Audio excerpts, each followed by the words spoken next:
Okay. Oh my goodness. I forgot to turn on my controller. All the setup to miss. Hello Alyssa. Hello Eth. Alyssa, it is a good thing that you sent that first message when you did because I almost completely forgot to send the bingo link. I hope I am easily ignorable enough to do well on your homework. And that your cat isn't too much of a nuisance. Thank you for showing up, Eth, and I hope that when you get back, you'll end up enjoying the stream. Um, and it's always cool to see new people making YouTube videos that they're passionate about. I mean, it's very much appreciated. You do a lot for, I don't know, my personal enjoyment of making YouTube videos, so is on top of the homework. Damn. Tragic. Um, yeah, so Hunter, I've, I've been wanting to play more Dark Souls 1 again, which is weird because there's like, 2 months of streams left and 1 month of new weapon streams. And then I have a few videos I want to make, and that's it, right? But my brain is now in Dark Souls 1 mode again. Um, so maybe expect some Dark Souls 1 videos coming out that aren't just these kinds of streams. But today is the Hunter, which means I have the bow, and I have to figure out how I want to go about upgrading things. Because the biggest problem with the Hunter is that you get I believe it's the short bow, which isn't the best bow. Like the composite bow, right, is just kind of objectively the best bow in the game. And that's kind of the bow. Did he not give me the key? Did I not wait long enough? Um, the composite bow is the only one that I've really, like, put a lot of effort into using, right? Oh, he's just straight up dead. Okay. Hunter, I hardly know her. That is a very queer thing to say in retrospect. Yeah, short bow is not super good. The short sword is fine. It's, in my experience, kind of just a worse version of the longsword, but I also haven't used it that much. But just the fact that it takes 2 R1s to fill a random hollow. Does the longsword too? I feel like it does less damage, but don't quote me on that, I suppose. I kind of want to try to go primarily with the bow, because I feel like that makes sense, right? But I feel like then it's just going to devolve into me using RTSR whenever I can, and melting bosses generally from a distance. I don't know. I don't want this to be bow only challenge run, but also I don't have to use only the bow kind of thing.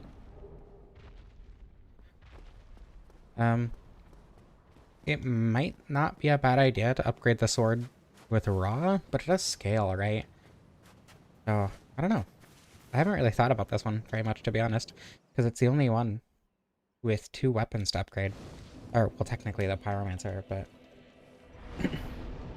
you only start with 30 arrows. I'm allowed to buy arrows. Just like with the other classes, or the spell classes, the 3 spell classes are coming up in the next 3 weeks. Pyromancer, Sorcerer, not in that order, and Cleric. And I'm allowing myself to use, or to buy and find sorceries and pyromancies and miracles, right? So I feel like it only makes sense I can buy arrows. I just wish I could use a better bow. You know, I want to use the bow because, it's the hunter class. Obviously, I want to use the bow. I just don't know that it's the best idea. I don't know if I want this shield equipped. Okay, well, I'm mid-rolling anyway. There we go. Do I get the Ferris hat? I think I should probably get the Ferris hat, right? Macaroni. Something about Yankee Doodle putting a feather in his hat. I'm sure there's some lore about putting a feather in your hat and calling it macaroni that I don't know, but that line has never not been confusing. And I'm sure that there's some old Reddit post that's actually like, well, actually, it's a storied American tradition. But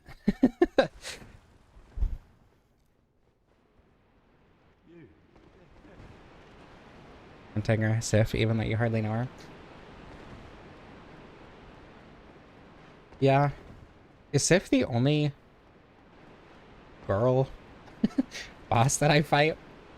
I guess most of the bosses in this game don't really have a gender per se. I guess Sif doesn't really either, but headcanons. Because like the Moonlight Butterfly, I think is pretty obviously a girl, because Seath is a gooner, I guess. There's like, I mean, Seath is a he, very explicitly. All of the lords and whatever are also he.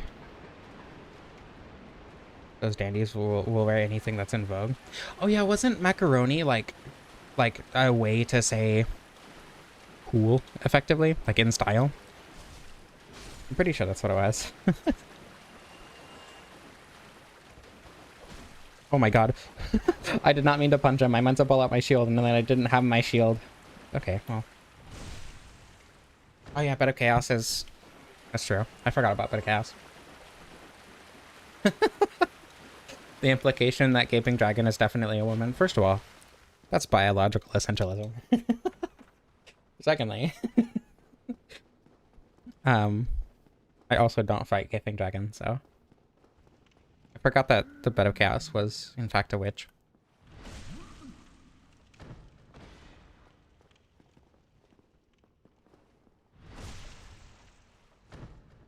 How long has she been playing Dark Souls 1? Since 2018, 2019? Somewhere in there. I started with Remastered on Switch. Well, I started with Scholar of the First Sin, so, like, probably 2018. But I didn't finish a Dark Souls game until Remastered on Switch. And over the course, or over the entire series, I have thousands of hours. In Dark Souls 1, I have well over 1,000 hours alone, right?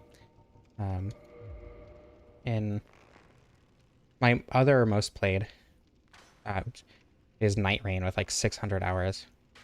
But not including Night Rain. It's Elden Ring, unfortunately. With, I think, oh my god. With like 500 something hours. Followed by Dark Souls 2. Okay, so I think the bow should... It feels like... Right, the bow is primarily kind of used for... Wow, that rolling attack sure is a rolling attack. The bow should primarily be used for kiting and stuff, and not necessarily fighting itself. So in that way, having the short bow specifically is not that much of an issue. But I kind of want to use it for fighting, because it's fun. So I don't know.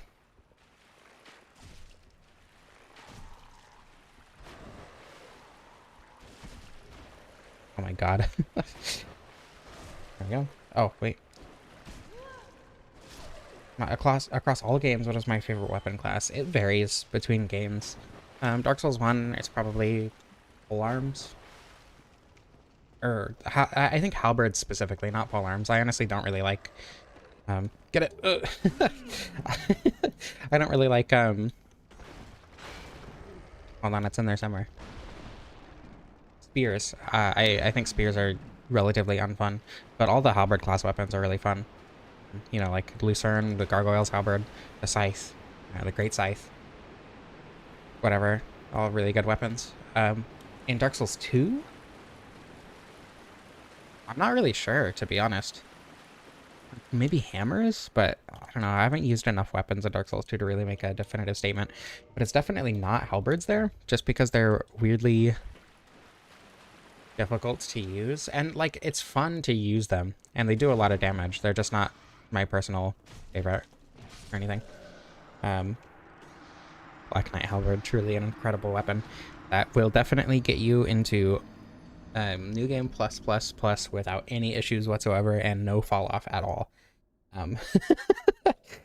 Dark Souls 3 is probably great hammers, weirdly enough. Elden Ring, my favorite weapon is recently has come to be the Guardian Sword Spear, which is a halberd, but it has a unique moveset. So, you know. Too bad there's no conveniently located explosive barrels in this game. Yeah, true. Very tragic. The depths would be obliterated in seconds if there were. Really, downgraded from Demon Souls in that aspect, huh?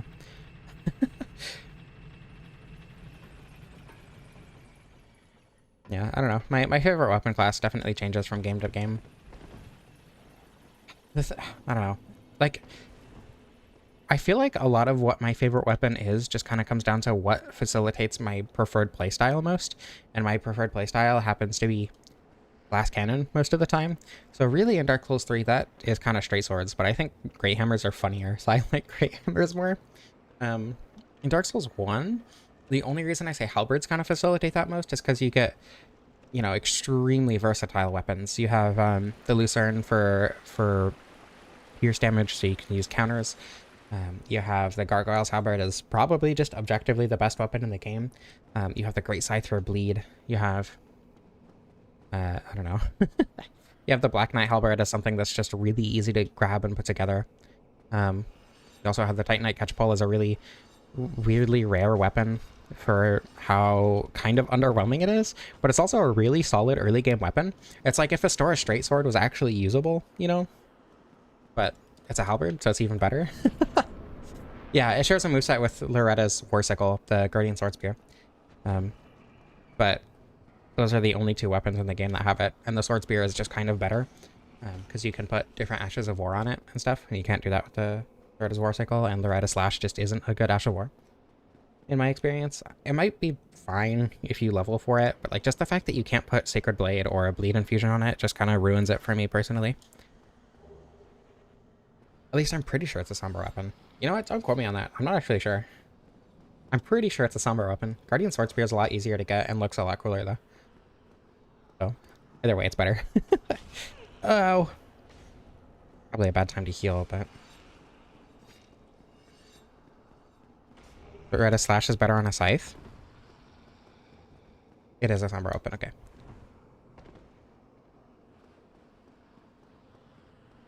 Argo Bird.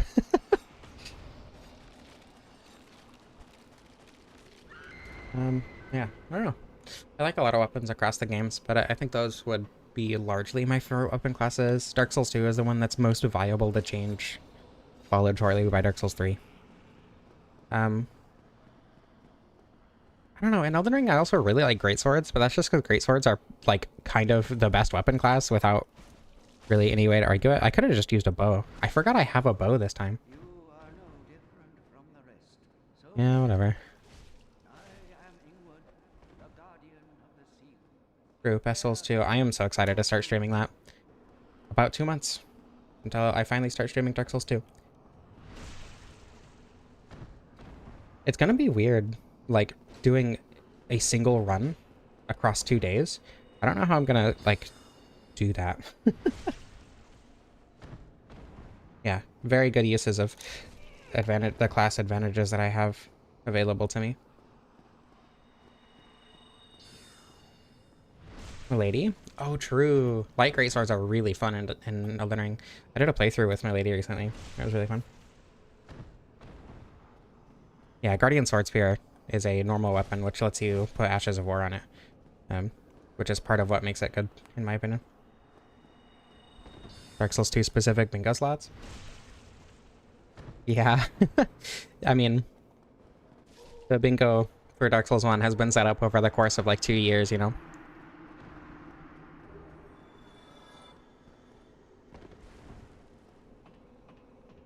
Offer your brainstem? But if you offer your brainstem, you can't watch the streams in the first place. But offer, like, some plasma. Maybe a finger or something, you know? Something that doesn't impair your ability to watch the streams. Okay, I'm gonna grab the large arrows, because I'm gonna be buying a bunch of those anyway. I think I'm gonna let myself dupe souls specifically to buy arrows, because otherwise, you know, I'm just gonna be running back and forth on the Drake Bridge or whatever, and that's not very fun. But I'm not gonna use them. I'm not gonna dupe to, like, I don't know, level up or whatever.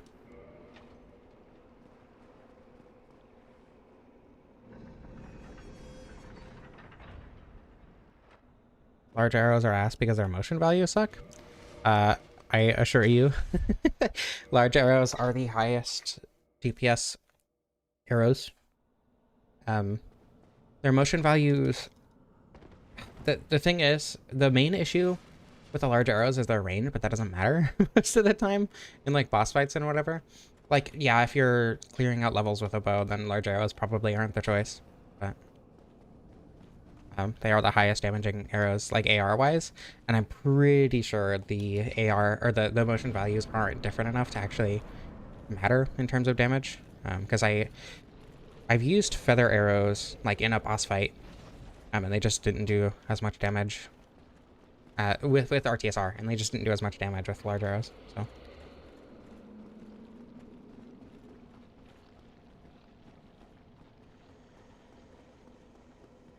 Carrion Sovereignty? I haven't actually used Carrion Sovereignty.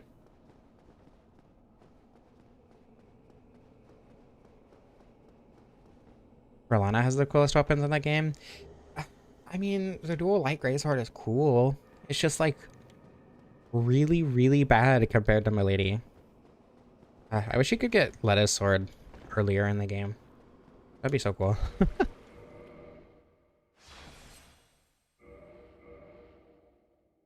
I don't know. I'm definitely willing to try out other arrows.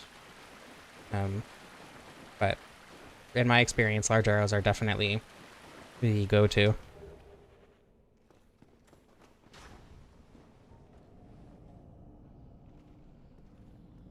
Is Carrion Sovereignty the one that not Moongrum.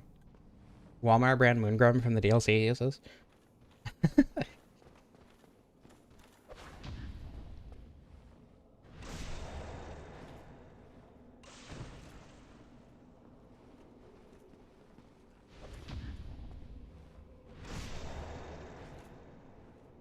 The two-parter? Yeah.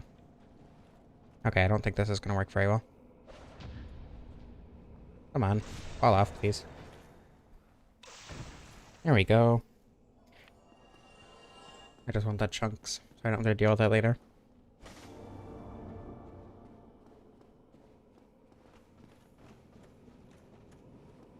Madden. Insane skill issue. That's crazy. I'm gonna grab RTSR. Hopefully I can survive while grabbing this chunk. Configure check bosses. I mean, to be fair, a lot of Ashes of War can, right? Double Slash comes to mind as like a really, really good Ash of War on deck scaling weapons. But everything's fine. Literally not even anything to worry about. Hold on. I do want to survive, so I can grab RTSR right now instead of having to come back down. Okay, leave me alone for a second. Jesus.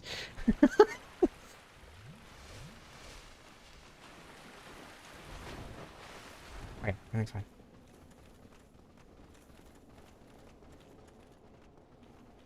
Any stance Ash of War with Rolana's cameo is insane, except for Night and Flame, because the internet lied to me about it being as good as it was on release with Rolana's cameo. Even though it's a 60% damage buff, like, it's crazy how much they nerfed it.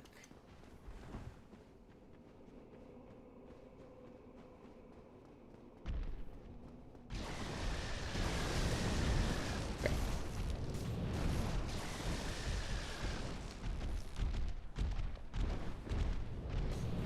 Probably the strongest single Ashe in the game.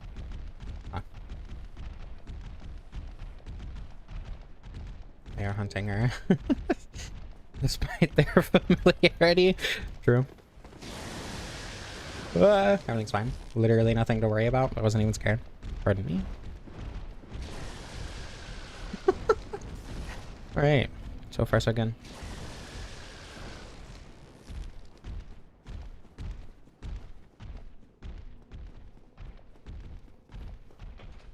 I don't know, I'm trying to think of Ashes of War that I liked in Elden Ring, and most of the time it just comes down to putting Sacred Blade or Double Slash on a weapon, and then going from there. If not Double Slash, then something like, I don't know, I guess it kind of depends on the weapon at that point. But like, let me check the scaling on the short sword. CC and DA. Okay, so probably 40 dexterity. Um, Best poker weapon art is pretty good. Ghost Flame Ignition, for instance. But I don't know. I've used a lot of the basic ones and not a lot of the lesser known ones, and not a lot of the DLC ones are either. Come on now. Giant Hunt is pretty good. I have used Giant Hunt primarily in Night Rain, but you know. Okay, well. Ah! He used my strategy against me. Oh, never mind. That works too.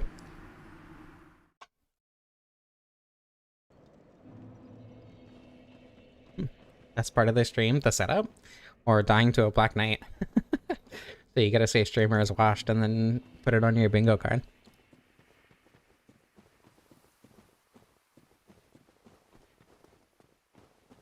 But the game is just begging me to use a better bow, but I can't. This is tragic. Hunk. Yeah, okay. I don't like Lion's Claw. Lion's Claw doesn't feel good to use. Like, it does a decent chunk of stance damage, but I don't know. I'd rather use Square Off. Square Off is really good. Square Off is ridiculous for a straight sword Ash of War. Yes, parrying enemies for several minutes in Dark Root. True.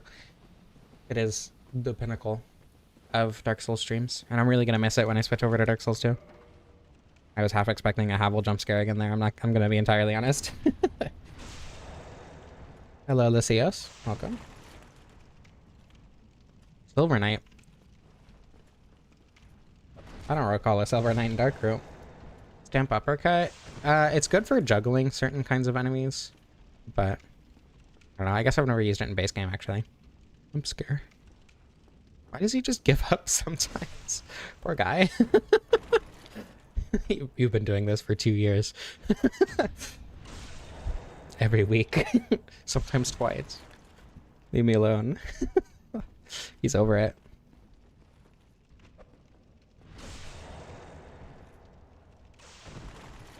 Unsheath feels like you're committing crimes.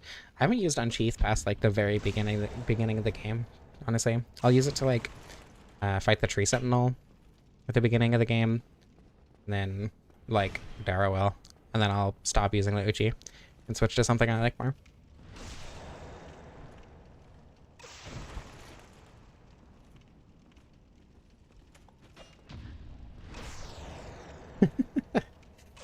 It's gonna be free. I might do randomizers. I was thinking of, so like once the starting class streams are over, right, I'm still gonna have, I think, like 4 streams left.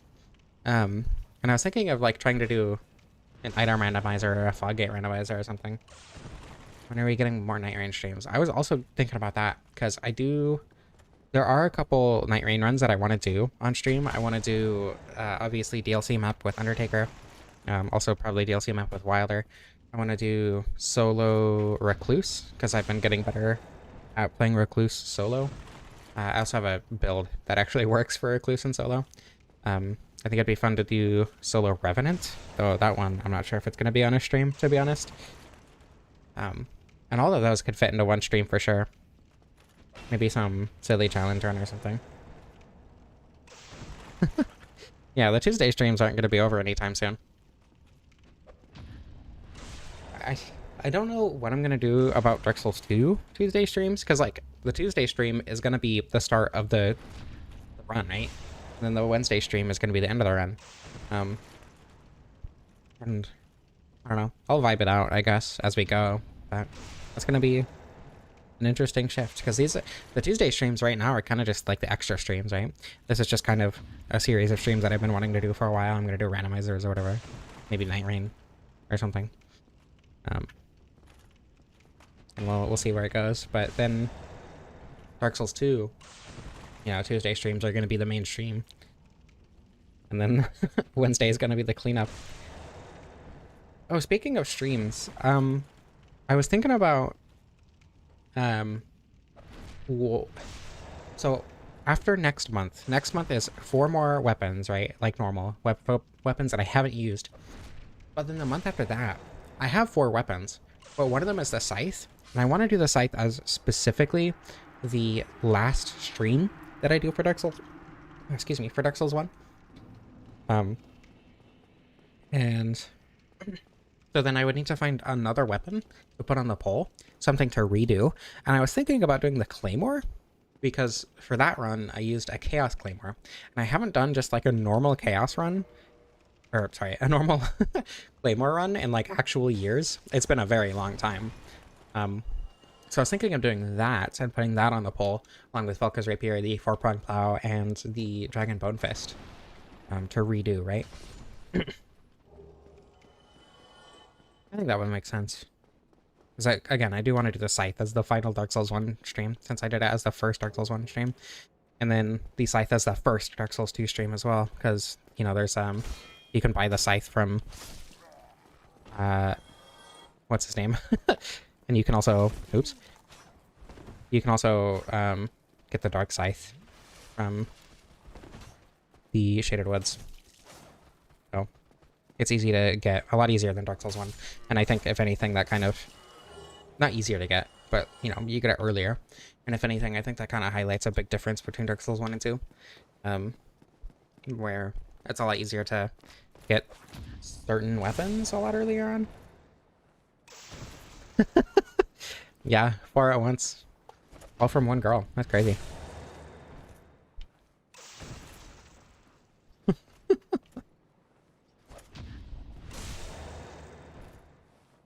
Yeah, I'm excited to see how the Dark Souls streams go. I'm really excited to start doing something different. As much as I've loved doing Dark Souls 1, it's exciting to finally have something else on the horizon. Like 2 stakes.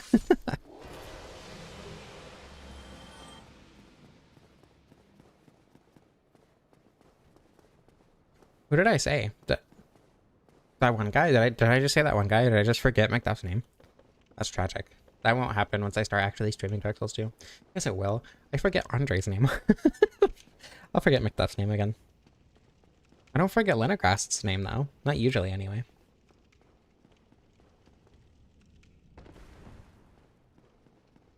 Yeah, so another weapon pull will go up today. Macduff, also known as some fucking guy. Yeah, exactly. After today's stream, there will be the last poll with new weapons for Dark Souls 1. So if you want to vote on the order of those weapons, that's there. And then I also need to do videos for the few weapons that I haven't done streams of, which are the Dark Hand. I'm going to do crossbow only. Or I've done crossbow only. I just need to write it.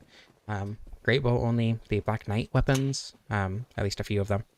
And then the Artorias greatswords. And the parrying dagger. And I think that's it. There might be one more that I'm forgetting. Just because Lenograst is awesome.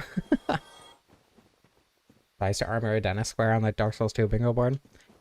But I'm not going to be fighting Armor Dennis. Like there's the one outside of Iron Keep, but most of the time I'm just going to be sprinting through Iron Keep, right? I'm probably not even going to fight Dennis. Yeah, the only Black Knight weapon I've done a video or stream with was the Great Axe. I haven't done anything with the sword, great sword, or the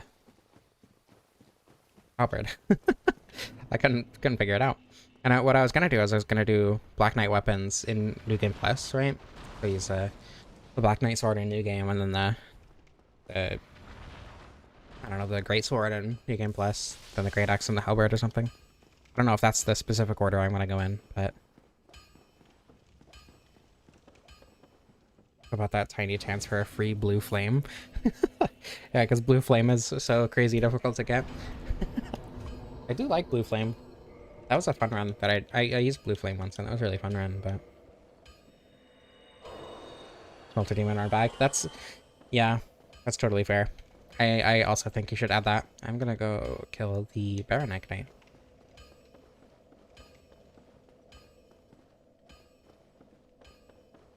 Yeah. Well, God, I don't know.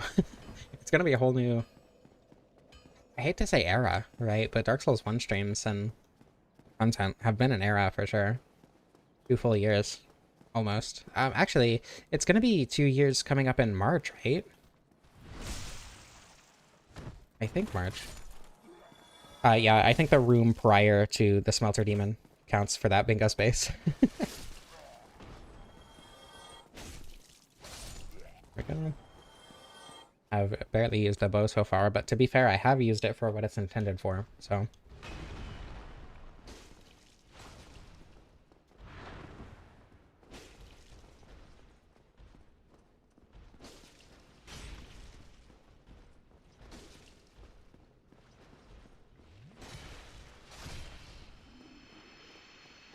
Okay.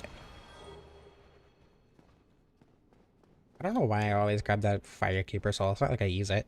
I feel like the Dark Souls 2 streams are gonna start with me constantly grabbing the Estus upgrade stuff.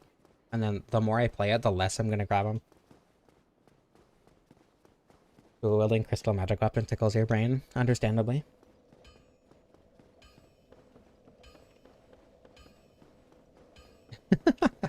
A power stance moveset for Carrion Slicer. I agree.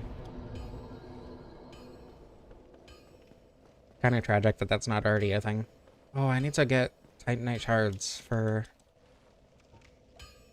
the bow. I think for now, I'm just gonna upgrade the sword. And then once I get a bunch of souls from doing other stuff, I'll buy more Titanite shards. What I could do is use the souls that I get in Sens for Titanite shards for the bow. Oh, but I'm also gonna need to buy large shards from Sens. Cause like I think it'd be fun to use the bow on Quelaag. I need to go get a bone. Does Andre sell bones, actually? Titan Ingley Knight. I would never do such a thing. And at the very least, I would never admit to it on a family-friendly live stream like this. Magnificent. He does not. Yeah, I know female Ended Merchant does, but that's so far away. I'm just gonna get the ones under Firelink. Make more sense to upgrade my bow first. No, because I don't have any arrows. And I could do for arrows, but I'm just gonna I know that I'm just gonna end up using the sword more. I think I'm gonna do raw infusion on the sword for... No. Okay, I think raw is better in raw, obviously, damage, compared to a plus 10. But plus 15 is better even without scaling. Just because... I don't know. With scaling, I'm pretty sure plus 10 is better than raw. I'm pretty sure. No, I have the master key. I don't know what I would be using it for right now, though. I did go into Havel's Tower. That's the main thing that I use the master key for nowadays. I don't know why I jumped off.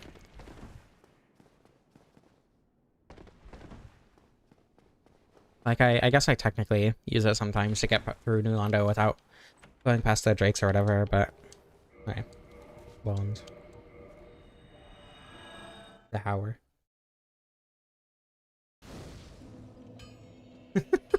Spawns in Nesmer in Dark Souls 1. God, if I'm... That's at least vaguely possible. Big Hunter, what are you talking about? That's part of the starting gear. You can choose your starting gear. I use black fire bombs on Thief. I'm... You know, I like... The thing is, with these runs, the main idea is to take advantage of the strength, of the unique strengths of the classes. And having the master key, while not a unique trait, it is also true that none of the other starting gifts are useful. So, you know, that worked out shockingly well. That's crazy. I really thought I was going to be way too low there.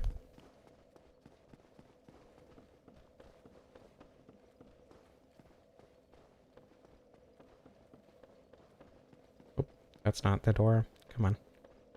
Come on. There we go. Glitching in 2026. Yeah. The most useful item, pendant, that does nothing. I mean, it gets you guns. But I can't use those because they're not part of my starting class, you know?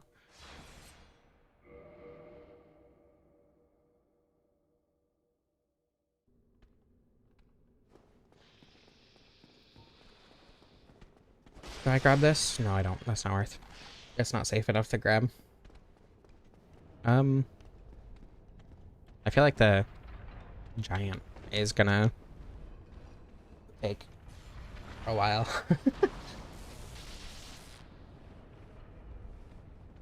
Gun souls. Indeed. The best Dark Souls mod.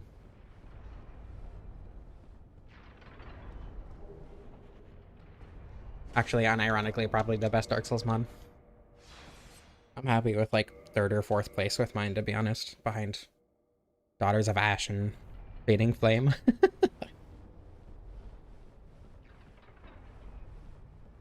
Goddess of the Sun edition, though. A good mod. I'm proud of it. Hitting things for a long time.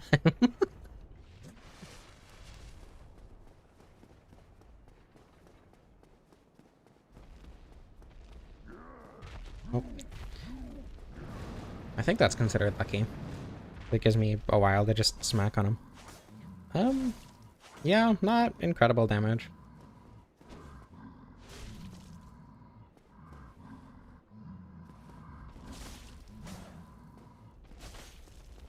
You got muted? Oh. That's not getting muted. It's just a message getting hidden.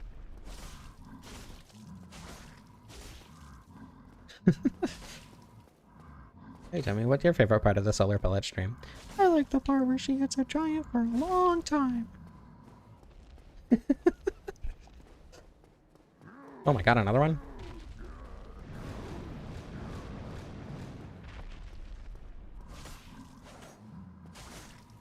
You know, Game Grumps has influenced, I don't know why I said it like that. Game Grumps has influenced my humor a lot in like my day-to-day life. I don't know how much that comes through on streams. Because I feel like as much as I do make those jokes, I don't know how much of it is like obviously Game Grumps style humor.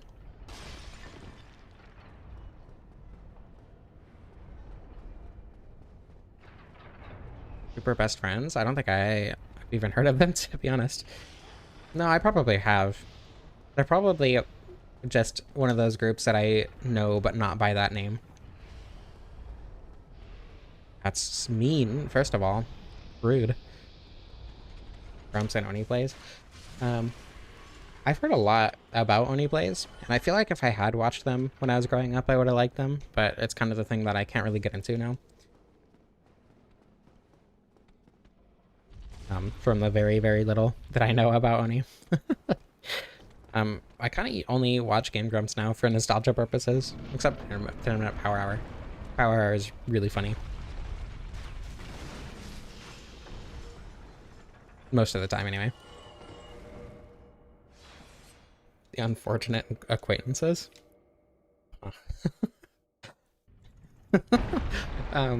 There's a TikTok I saw. I think it's like, I don't remember the name. It was something like the Couch Bros or something. Like a very, oh, these guys are riffing on Game Grumps, but they're like actually funny. Unlike the a lot of the Game Grumps clone channels, I guess you could say. At least that specific TikTok was really funny. And it was about it was about a Creed sponsored pardon me, GPS system, and they were singing, I don't remember the name of the song. Can you take the highway? This is a good one. But actually funny is a strong endorsement. Yeah, I know. Hello, Smo. Welcome. Sleepy Smo. God, and Orlando is going downhill fast because Sleepy Smo running the country. No, thank you so much.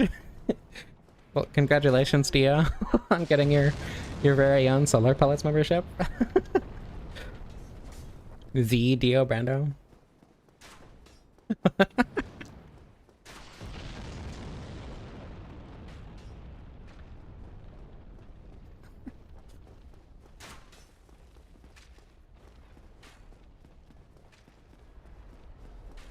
I mean, not fall off the cliff for no reason. Because I've just decided to not pay attention for no reason. It's so smooth. Make Lord Run great again. Really? What is with you guys today? Like, I'm not complaining, but...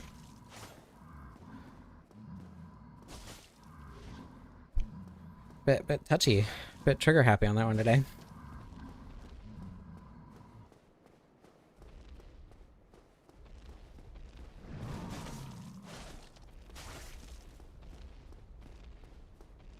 Surprised I didn't get hit by that though, to be honest. Usually I end up getting hit by the tantrum if I start that close to them. Your favorite Dark Souls character, Dio Brando.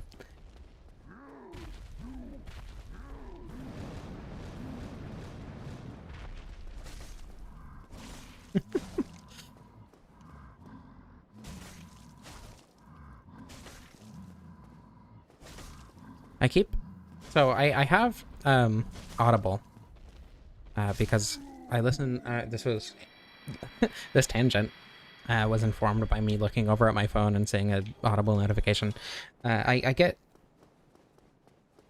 listening to The Wandering Inn through the audiobooks on Audible, and I'm pretty sure Audible is the only place they're hosted, which is the primary reason that I still have Audible. But I bought the Harry Potter books before I knew that J.K. Rowling was evil.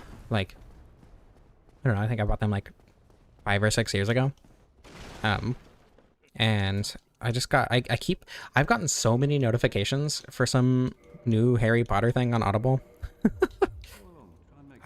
It's really annoying. 'Cause I keep ignoring the notifications and telling them to not give me more, and they keep giving me more. And I really want to drop Audible, but I also really want to keep listening to The Wandering Inn, because that's made by, as far as I understand, it's made and published by fairly indie people, and I like giving them money because they make stuff that I like a lot, and Audible is kind of the only place I can do that. Yeah, me too. I want to help, please.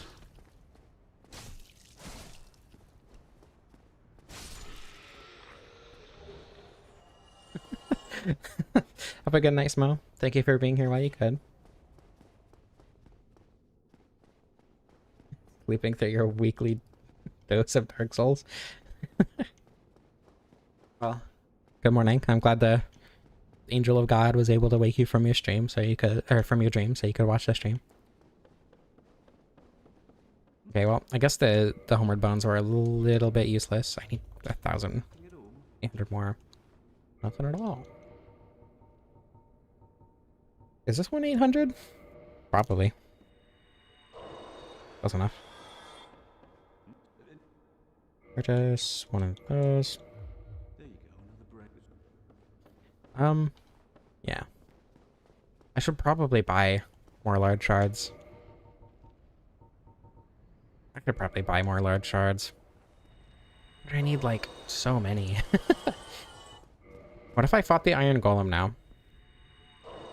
And used those souls to buy enough large shards to get my bow to +10. Lards indeed. Because this is not going to be, this is going to buy me 3. British, I need 9. So. And golem time.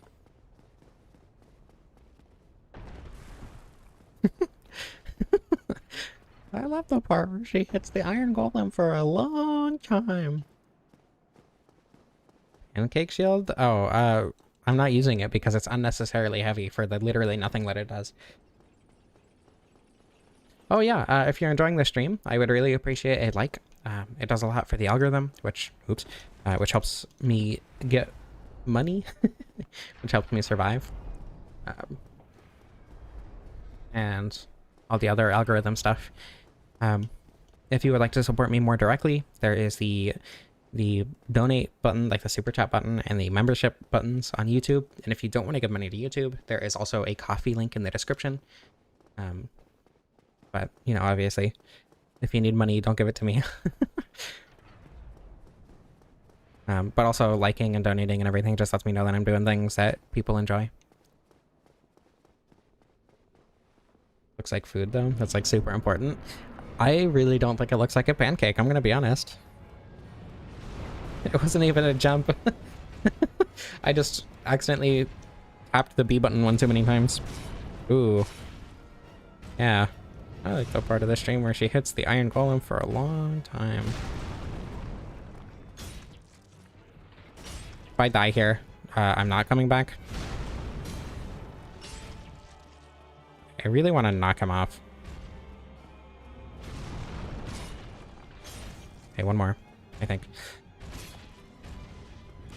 No, come on. Okay, one more, I think.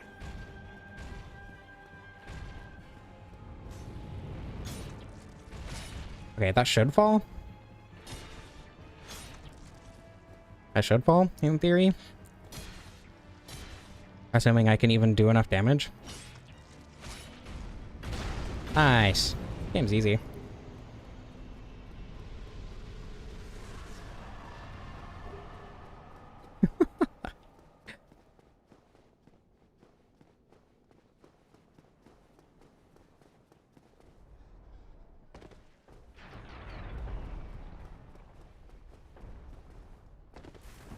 I need to buy 6. And then can Homeward Bone. Purchase 6. It's gonna be so weird to come back through here and to just not have to do anything. Homeward Bone.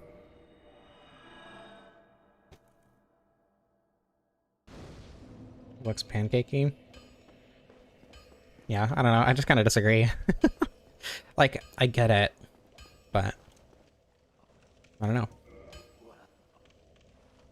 Okay, I need to purchase 9 of these as well. Then in theory, I should have enough souls to do the upgrades themselves. Modify. Okay.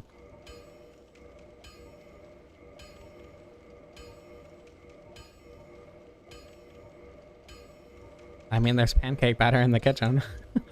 You're very welcome to make pancakes. I need one more chunk, which I can get right now. Then we can go fight the stray demon for the slab. And then I guess those will be my upgrades for the run. Yeah, hazard in the kitchen. You assume I can make pancakes any better than you? I 100% of the time misjudge how done the batter is. Cookies are easy. Cooking is different from baking. To make cookies, you put the things in the oven and then you turn on a timer. To make pancakes, you have to use your good judgment, and I don't have that. I've tried. Trust me, I very much tried.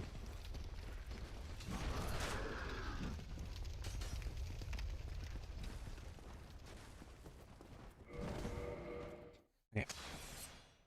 Hopefully, I don't die out to a Black Knight.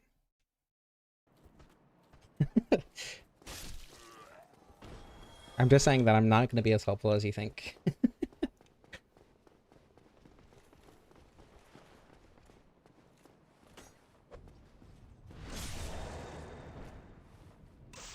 Yeah, that's fair.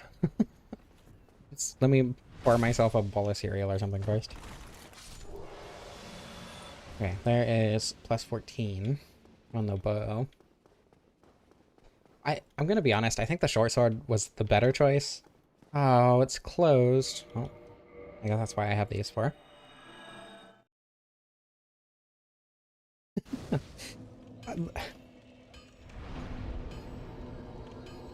Okay, but I think that Dark Souls 3 has its merits, and that the linearity is kind of necessary for the merits that it does have. Admittedly, I think they could have done something more interesting and better if they hadn't gone for the linearity, but I do really love Dark Souls 3. Burned rice and pasta more times than you care. How do you burn pasta? How do you burn rice? Wait. Did you just like let it go too long and scorch the bottom of the pan and the pot? How did you boil away all the water when boiling pasta?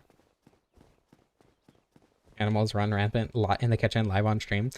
Okay, so yeah, I get the rice because you kind of have to cook off most of the water, but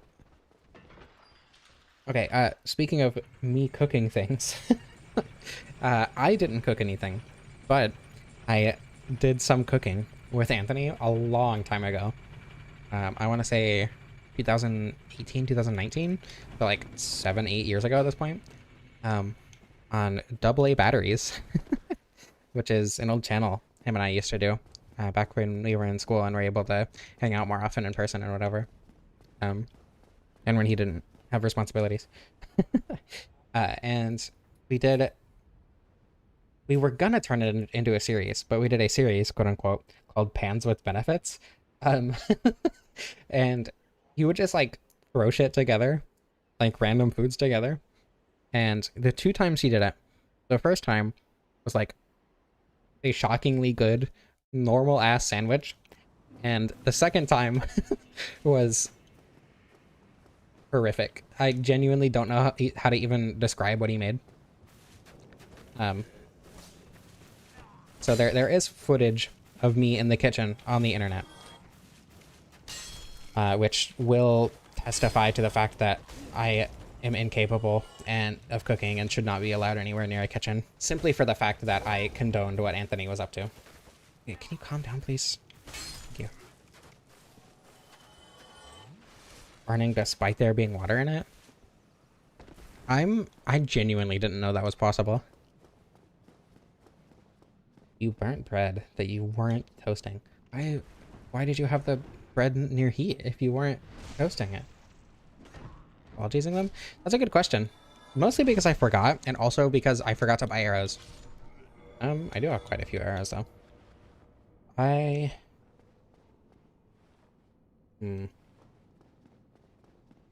much damage does a... Well, no, that's probably not worth... Whatever. I'm just gonna fight this guy normally. Actually, I can probably get into RTSR with the butt slam shockwaves pretty easily.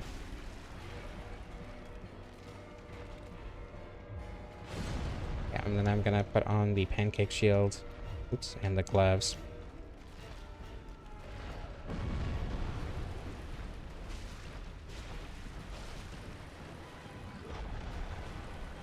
That's not RTSR? What?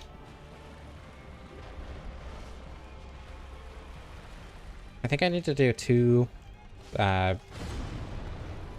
like, weapon guarded shockwaves to get into RTSR from here. Come back here. You're not supposed to do that. That's for the Demon Fire Sage to do, not you. Most forgettable class next to Wanderer? At least Wanderer has a good weapon. I don't know, bows are cool. It's just the short bow isn't. And the stat spread isn't really good enough to warrant using it just to start with the bow. Like, I would say this is probably the most forgettable class. I don't know what I would consider the worst class yet. Oh, it's gonna be more than... I think it's gonna be 3 of those.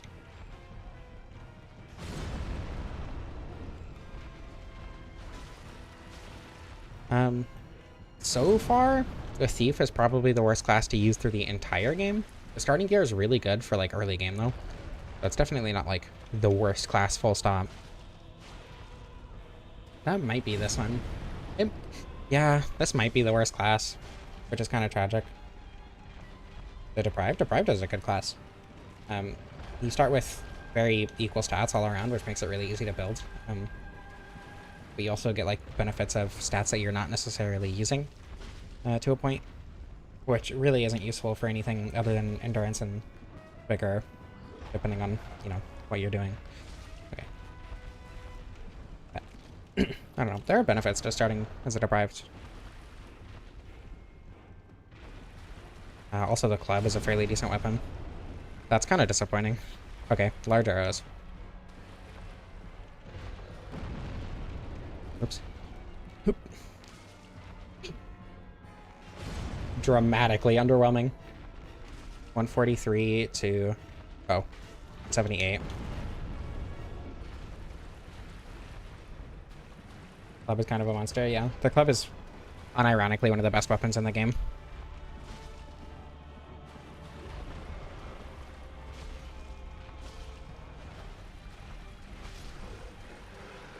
I'm gonna make a burger. The bread I was using as a bun sitting on the stove and did not notice it was close enough to burn. You had food on the bare stove. Like, I get that people do clean their kitchens, but like, personally, I would, even if I had literally just wiped down the stove with the most potent cleaning agent that I had, I would not put food on it directly. Personally. Okay, get that to plus 15. It's gonna be dramatically underwhelming, but that's okay.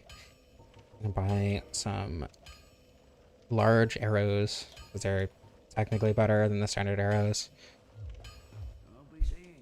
I'm gonna level up first, then I'm gonna dupe souls.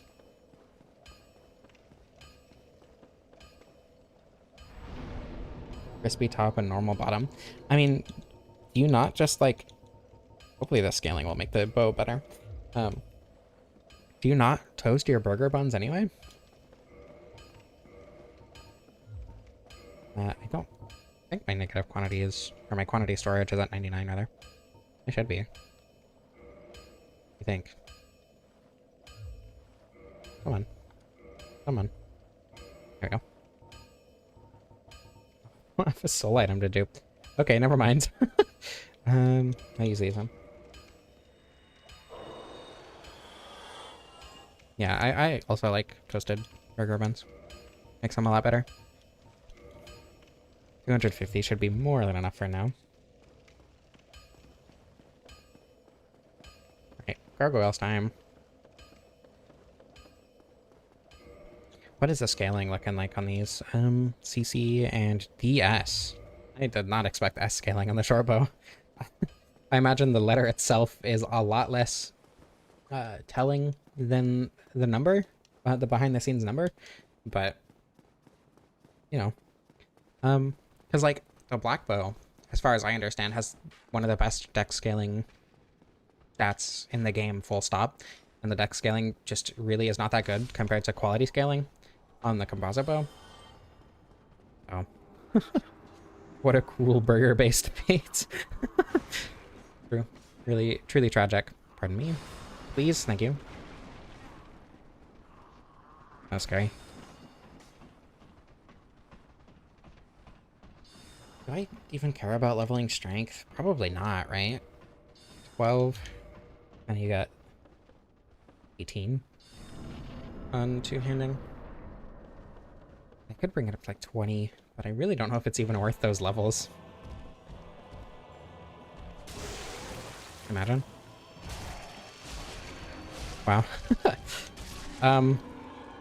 For as much as I expected the short sword to not be good, it's a lot better than I expected.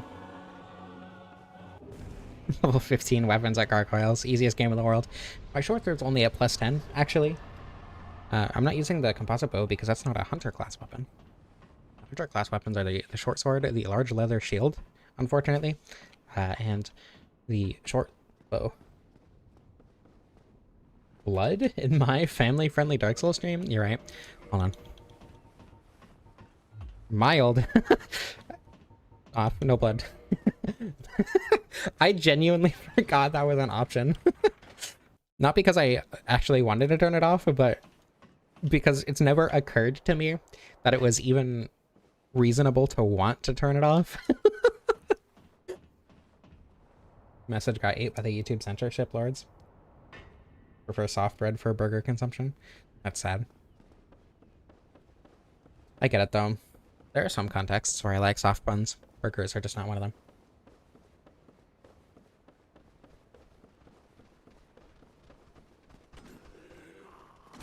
Ow.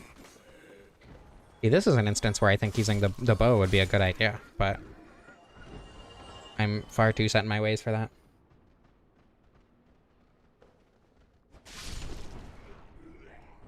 Oh, this game's easy. Soft buns, huh? Yep. I am gonna steer clear away from making the joke that I almost made, because I don't think you would like it.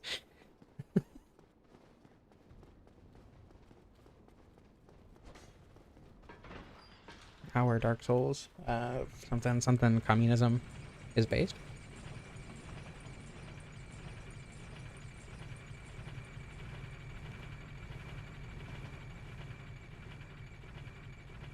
You made it, YouTube did not like it? Yeah, that was my intuition. I don't know, sometimes it blocks girl pee and sometimes it doesn't, so like... Who knows what YouTube does and doesn't like. Cool provocations. Provocations is a good word. That is... No, I'm sorry, it was an accident. Oh, I wanted to kick you, but I pressed the wrong button. That's fine. Well, yeah, I don't know. I feel like Sekiro is kind of an exception, though, among the Souls games for how much blood it has. No girl pee today? Why not? No!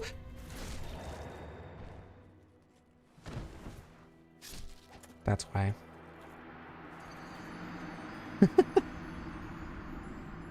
Only in a sentence.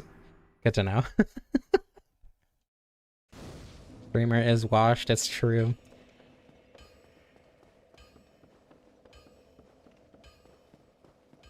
He pulled out the parrying dagger faster than I anticipated.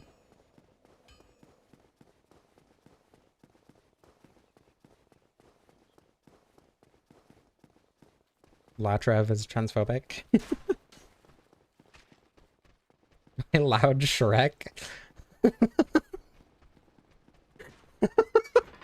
like that one, that's funny.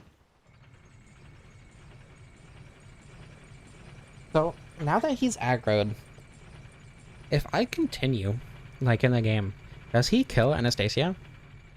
I assume that his quest is just paused, right? Unless I request absolution. Trev is Lautrek's evil twin brother. There's actually the cousin of Trev the Dev. Famed YouTuber, Trev the Dev.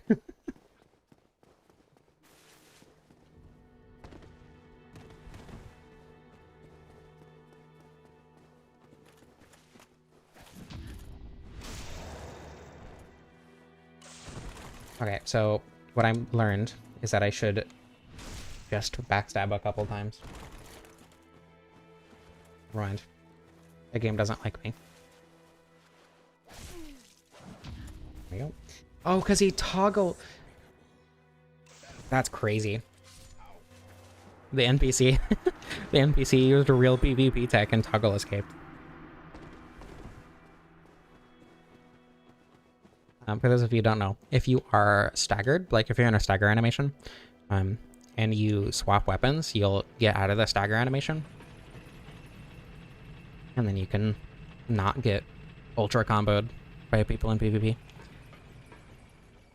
Which is kind of what I was doing to Latrek.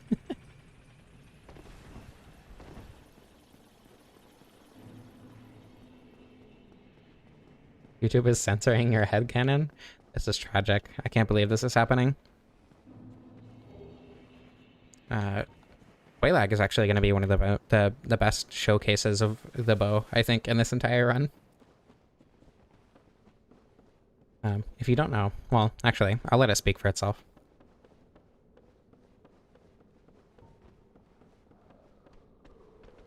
What do you mean random RTSR with no real use? RTSR always has a use. RTSR gives you so much damage. Like, I don't know. Latrek's build kind of sucks. From experience, so... I don't know why I got on the ladder there. That was very unlike me.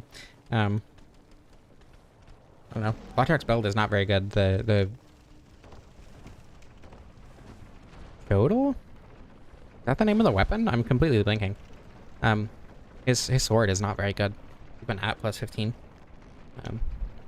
Having RTSR is really, really helpful. Venus Trans. I agree. Bloodborne, Hunter, and Dark Souls? That's crazy. A hunter must hunt. Hunter must hunt. I haven't played Bloodborne in a while. That's not true. I tried to play Bloodborne again recently. I got to Canehurst, and I think I beat Rom, and then I did Canehurst, and then I stopped. Shotel? Okay. I just couldn't remember the name.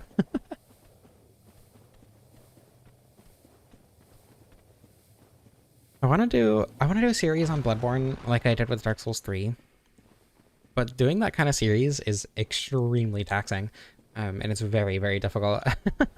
On top of just not knowing Bloodborne very well, makes that really difficult. I think it'd be fun to do like Bloodborne weapon runs too. But there'd be like 10 of them and then I'd never play the game again, so. I assume Parrying Dagger has better parry frames than the Shotel though. Oops. Okay, wait, hold on. Don't. This is tragic. Wait, really? I didn't even see her doing that.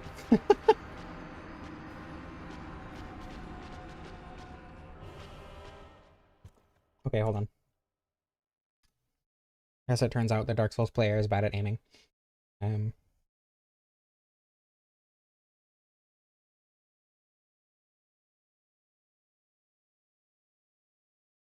Blighttown is the second best place for games, and also the most dangerous place in Dark Souls 1. Are you saying that it's the best area in the Souls games? Or... There's what, 27 weapons in Bloodborne? Something like that. There's not very many. Did it explode all over me? Whoa. I don't think Blighttown is the most dangerous place in Dark Souls 1. The toxic bloater snipers can be a little annoying.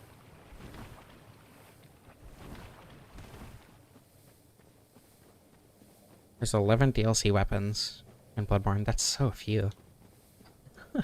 I mean, admittedly, there's not that many in Dark Souls 1. I can think of...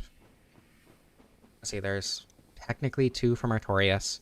There's the plow, there's the stone great axe, there's the whip, there's Obsidian Greatsword, and then Manus Catalyst, and a few spells. I guess that's not that many in Dark Souls 1. Wait, I guess a conservative?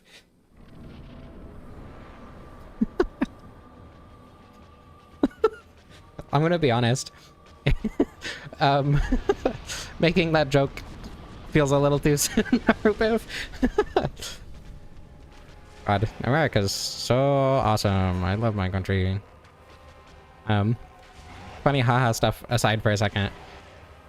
God, shit is crazy. Minnesota. Or is it Minneapolis? I feel like I should know which one of the two it is, but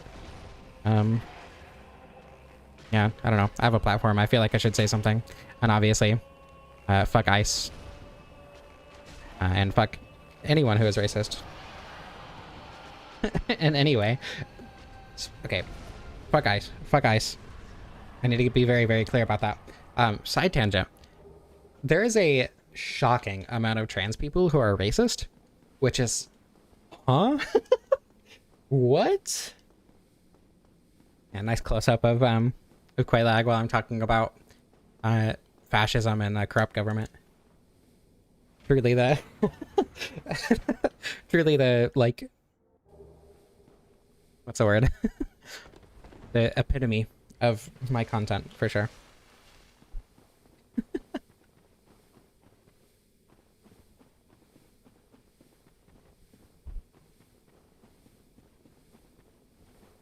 Half Soulsborne community is racist. I mean, yeah. That's, in my experience, that's mostly true of the people who prefer Dark Souls 3 and Elden Ring, because they tend to be, you know, those are bigger games, right? So It's gonna obviously attract more of the gamer derogatory crowd as opposed to the gamer neutral crowd.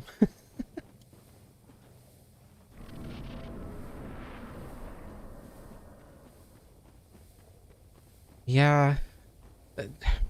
Well, to my understanding, and obviously I don't have as much experience with it as trans people of color, obviously, but to my understanding, being in queer space, or there aren't that many queer spaces online that are, or that focus on people of color, especially trans spaces, and of the trans, or a lot of the white trans spaces are also weirdly racist, which is like, huh?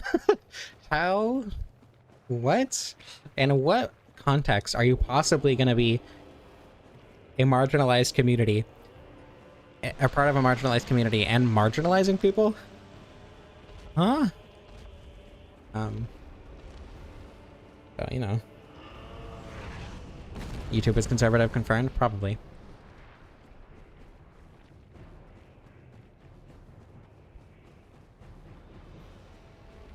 I don't know. Like, I can't really help create um, more. I'm not able, because of me being white, I'm not able to help create spaces for um, trans and queer people of color in general. But it's baffling to me that even like the majority of white focused trans spaces are racist at all. That makes no sense. I will hold on. I will switch to live chat here. I have switched to live chat successfully. There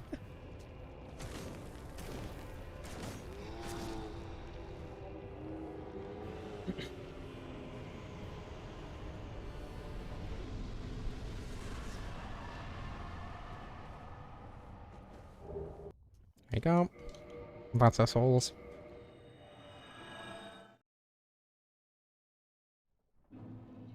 But yeah, if you live in America, if you live in America, um, and are queer, good luck.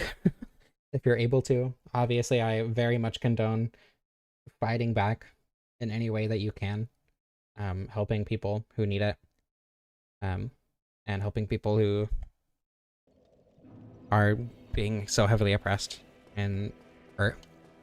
If you are not queer, help. If you're not queer and not disabled, help. And if you don't, you're a bad person. If you're trying to remain centrist right now, you're a bad person. So hopefully that gets all the chuds out of my chat.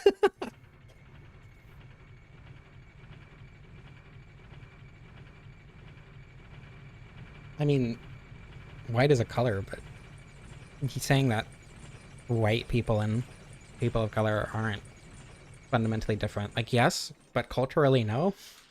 Um, and this isn't a situation where you should be colorblind, right? Because that kind of just ends up pushing culture and erasing culture out of the way. And personally, I'm not, too fond of culture as a whole. I feel like a lot of it does have to do with relatively conservative ideals. But generally, I know a lot of people that are, or I know a lot of people are very into culture and are still very, very leftist, obviously. And like there's very much a place for those people. And I think, trying to make a colorblind argument really doesn't service us in the way we feel like it should. You know what I mean? Yeah. Living in the US sucks. I don't know. I don't know why I'm here. I am scared a lot of the time. I live with and am in a relationship with a Hispanic woman who I love dearly, and just like the thought of people who are actively attempting to hurt her being anywhere near me is awful. And I know that I'm not any safer being a transgender person who is outspoken, especially about all this kind of stuff. But me being white, I'm a lot less in danger. And she's also a trans womanite, so she's like top of the list. um, but I don't know. I live in Seattle, so while I do live in a targeted blue city, it's not as bad as, obviously Minneapolis, where multiple people have already been fucking executed just for having a different skin color. Or not even, actually, the two people that have been killed were white that I know of. um, the two people that I've seen like really covered on the news that were literally not doing anything, which also a lot of the people of color are getting detained are also citizens, but they just have a different color. Hands of gods. That's not a good way to go about it. You live here on this earth. If you give your life to something you don't even know exists, you're not making an appreciable difference on the people who deserve an appreciable difference. Yeah, more people have been killed. They just weren't right. Yeah, obviously a lot of people have been killed, which is just fucking insane. But ICE is also just like straight up shooting white people. Not that that's less bad, but I think it is telling of where they're heading. Which is why I say that in the tone that I did. But yeah, there's a lot of like, I don't know, people freaking out, and like I get it very much so. I get it. Being able to just be shot in the streets any day for, having your phone out, and then having that death justified because you had a gun that you were disarmed of before you were killed. Insane. Like, I understand the fear, and it is absolutely worth being afraid. But I think it's also worth pointing out that I don't think, or that, a lot of people who are a lot more studied on this kind of thing as well, don't think that they would be trying this hard if they were confident that they were gonna win. You know what I mean? So this, as much as it might not be the final push, it's definitely signaling the final push that they have, right? Because they're running out of steam. They're losing public interest. I know they just kind of have to force it and hope that it works.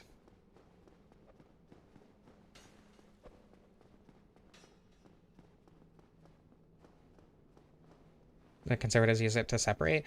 Yeah, I mean, yeah, obviously, people are people, but there's a lot more to it than that. But yeah, obviously, all the systemic racism is not only harmful to people of color. So even if a white person is insanely selfish, it still befits them to not be racist, obviously. Yeah. They know they're losing. And hopefully we can hold out until they do.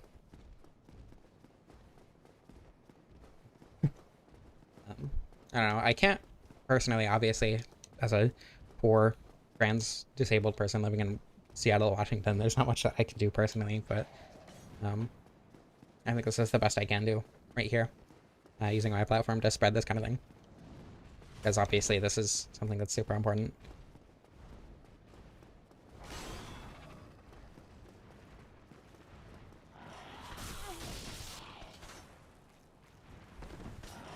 I mean, yeah, it's not just racism. All the conservative policies hurt everyone. But a lot of the justification is racist. So racist white people believe in that justification is the issue, and why racism is kind of like at the focus right now. Obviously, now it's very obvious that it's not about race, but the justification that they give is an extremely racist justification, so.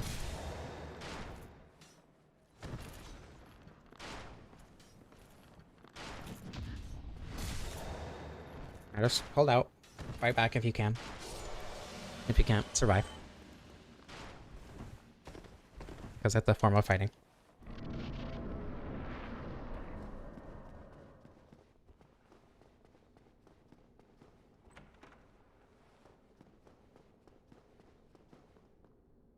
I don't know. It's because I've never really been able to do anything too dramatic personally. Again, because disabled and uh, and everything. I just try to be visibly me. I try to be visibly, outwardly, outspokenly queer, because I think that helps build community, and I think that's also very important, and that's the best thing that I can do. Rolling the arrow despite holding up the shield. Well, I was holding up the shield specifically so that I could roll the arrow, because if you have the shield, you don't jump when you double tap the button. Yeah, when I worked at a casino for 2 years, and I transitioned like partway through working there, and I ended up getting a Progress Pride flag like badge holder specifically for visibility reasons, because I wasn't like very obviously trans at the time. I hadn't started HRT or anything.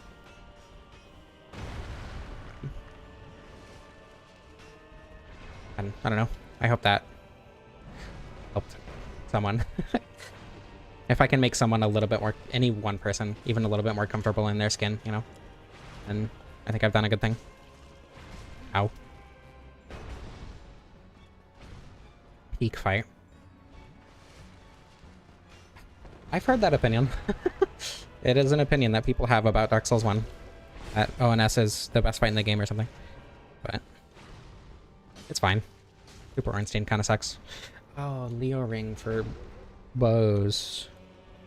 Oh, I don't need it. I'm no coward. Sorry, Super Ornstein bingo havers, but it is not your day. Mostly because I just really don't want to. Because of how unupgraded my weapon is.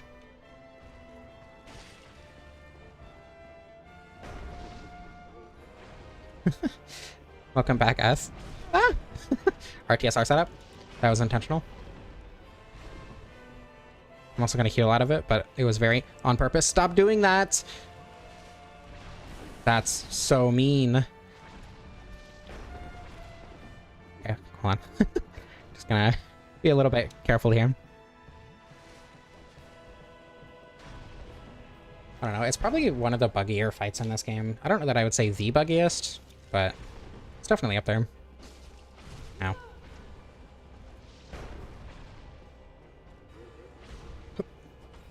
That didn't hit. I'm so sad.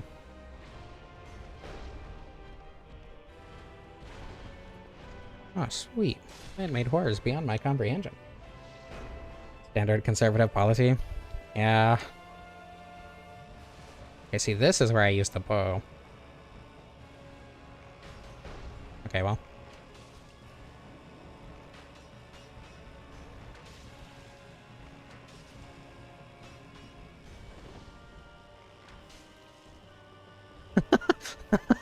Yeah, one single word will get you killed here, so we're not quite as free in that way as you might think. We can talk about it on the internet and in our own homes for now.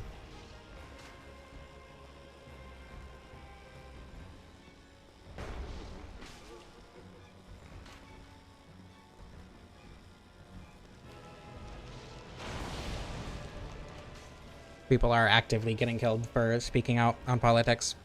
Not, like, no trial. Just dead. Super Ornstein and not do it? Well, I don't know. If the fight was better, I would do it more often. Is the bow even worth using here? No.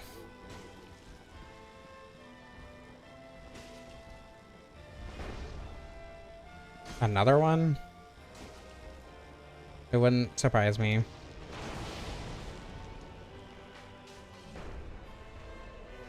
As much as I hate to say it.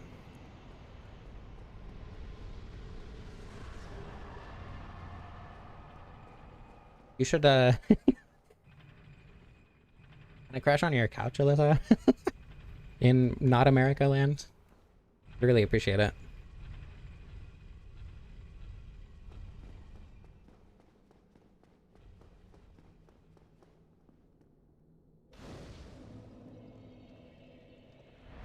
Not all presidents are good.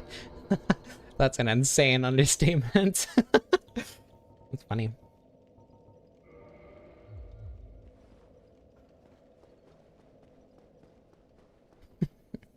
I'm pretty sure you live on the opposite side of the continent, unfortunately.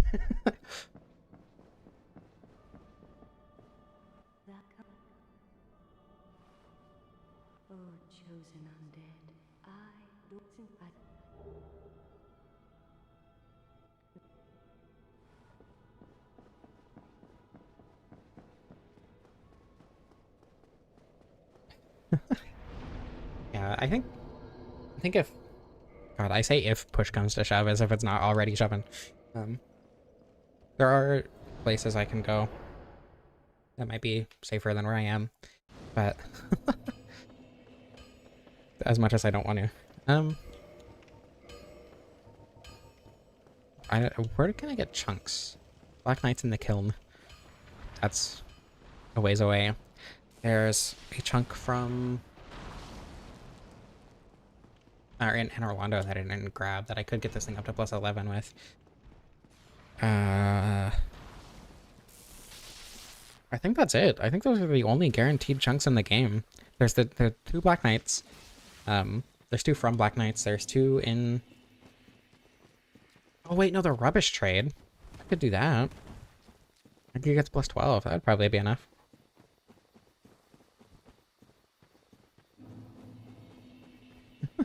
Lacking French wouldn't get me very far in Quebec. Yeah. I can learn. Yeah, we do live in one of the safest places in the country. But those are kind of the targets, which is why, you know, Portland has also been in the news a lot recently.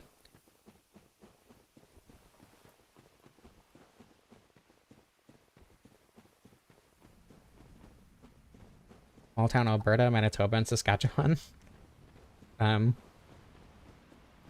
Why? Why those places specifically?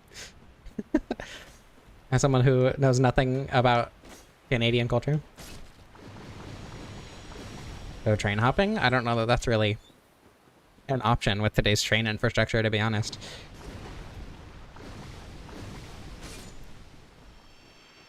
Portland's a war zone. Yeah, true. Look at all the colorful mascot costumes that they're using to hide their identity to commit crimes. Like, peacefully protesting. Transphobic? Oh. I mean, to be fair, all my work is on the internet. It's not like I go outside. I don't think lacking French communication would be that big of a deal.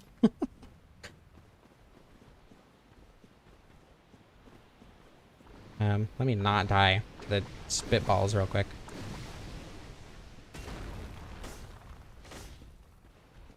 Maple Maga.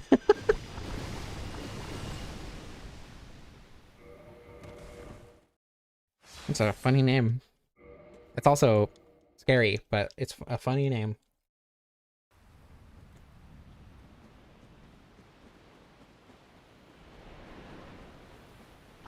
I don't know, sometimes I feel like making Dark Souls content at this point in time is kind of, I don't want to say insensitive, but not the thing to be doing. But it's also like, I don't know. I feel like this is the time where people need comfort the most, and that's what I aim for my content to be, and always have, right? And I don't know. I think I have a place here, even if it's just occasionally using my funny haha internet video platform to tell people to not be racist occasionally. But comfort is necessary a lot of the time.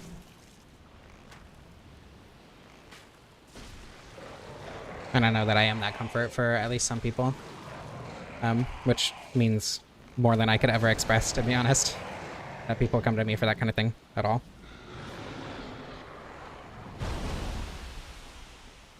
Yeah, if I were to go to Canada, it probably would be British Columbia, just because it's like right next to where I live.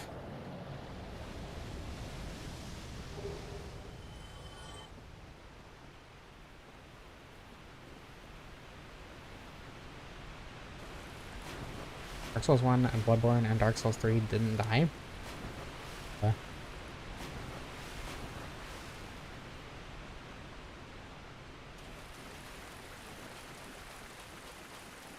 Dark Souls 2 didn't either. Return to String Lake is happening in a month. So you provide a great comfort, that means a lot. Genuinely.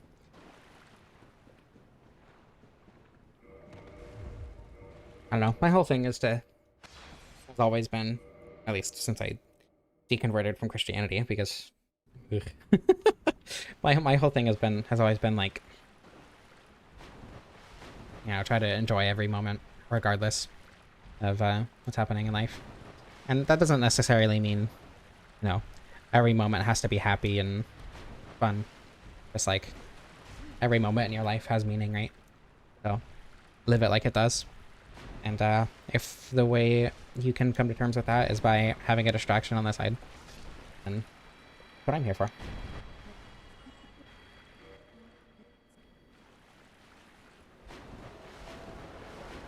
Something, something. Sonic was right about the meaning of life the whole time. Second channel Black Knight video quote. I don't know.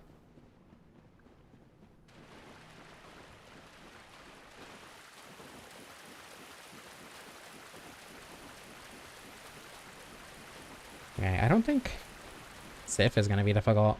I think I'm going to try to use my bow for Sif mostly.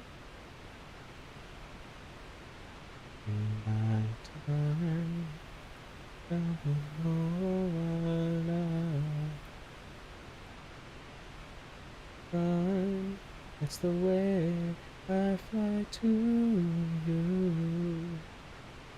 I'm still in a dream. Make it Ignore the fact that I switched keys like halfway through that.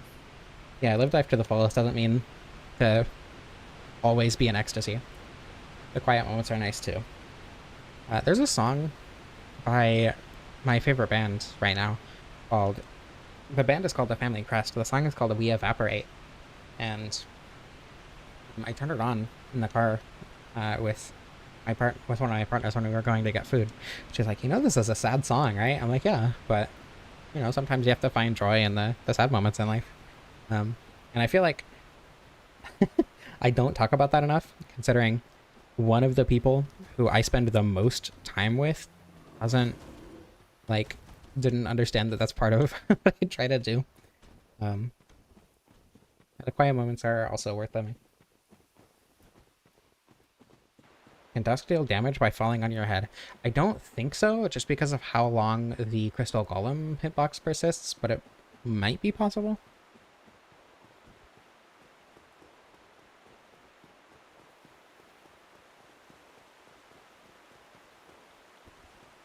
Okay.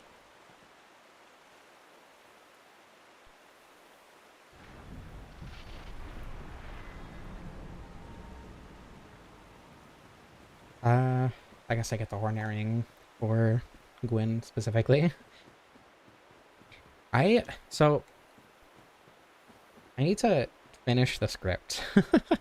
But I did crossbow only in Dark Souls 1. And the Gwyn fight was so much easier than bow only. Hunter, I hardly know her. Because the crossbow, like, the reload time is fast enough that you can parry shoot, which you couldn't do with the bow in the Gwyn fight. You just don't get enough time to fire a shot with the bow. Anyway, point is, I'm not doing bow only Gwyn again. That doesn't sound very fun.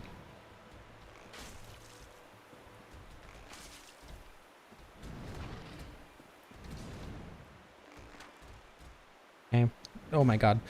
Stop moving like that. Ow. I was not safe at all. There have been multiple times where I pressed the fire button and not fired.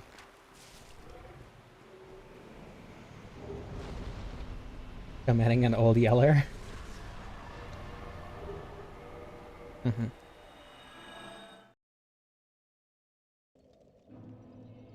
I guess so. Vitality at this point. Don't really need anything else. Yeah, with the short bow. Best bow in the game, actually. It might unironically be better than the black bow. Just because with the quality scaling, like getting to 27 strength genuinely might get you more damage with the short bow. Been excited for the hunter stream so you can see me use a bow. See me use a weapon class that isn't purely about damage. Yeah, the black bow is really not that good. It's okay if you really want a bow and you have 40 dexterity and 0 strength. Otherwise, the composite bow is better.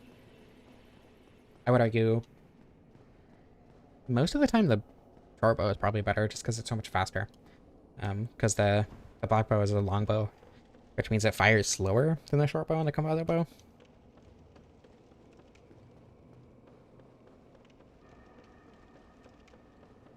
Yeah, I mean, I like weapons that aren't purely about damage. It's just that I like damage. You don't really need versatility when you can do everything with a weapon that's purely for damage, right? I get the hat. I was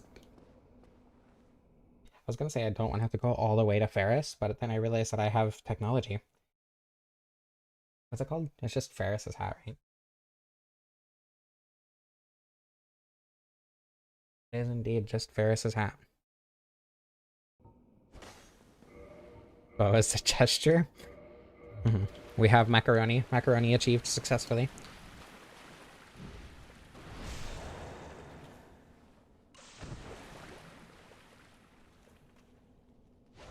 Are there poison arrows in Dark Souls 1? Am I unaware of Dark Souls 1 poison arrows? Yeah, it's not technically Hunter Gear, but it's Hunter Gear. It's close enough. I probably don't actually need the Havel's Ring now. Oh my god. That was rude. I mean, I think it looks goofy on any character, not just the girls. I'm gonna heal. A female under merchant? Huh. 140 is kind of atrocious. Bow it is. 166 is mildly less bad. Feed in the black bow. You know, I actually have to be careful. The damage is more than enough. Actually, with the attack speed, that might not be true, because I get fewer attack opportunities here than usual, but... It's fun. I don't know if that's safe. It's safe. I'm pretty sure that's safe.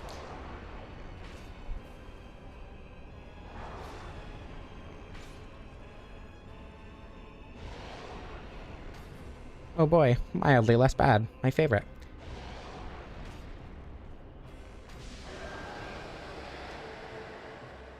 I could have done 3 kings if I had killed the first one a little bit faster.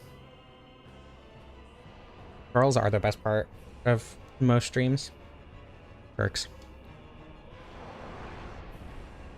Lesbian. Women. Whoa.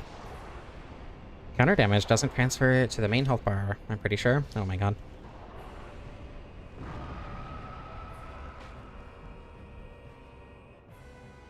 Come on, really? Don't do that. What a jerk.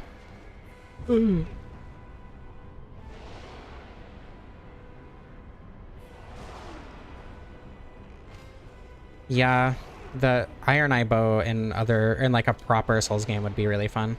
I'm sure somebody's backported it to Elden Ring. I would be very surprised if nobody has.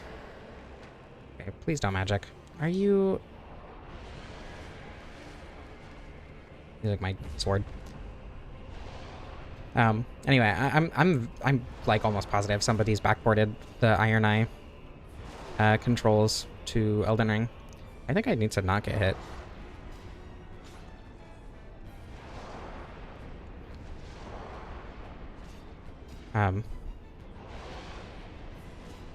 which I think would be fun to do, but I also think it would kind of trivialize the game. I guess if you don't have Mark, Iron Eye isn't quite as good, but they made Virgil and Elden Ring, they can do Iron Eye. Yeah, I mean, they put Wolf from Sekiro in efficiently in Elden Ring. Admittedly, the movesets are tied to the weapons, I'm pretty sure. So, like, I don't think a Mark would... I guess it could be the weapon, right? Oh. I'll have to look at that. Girlpy. It is arguably the best part of the stream. I'll have to do that soon, probably.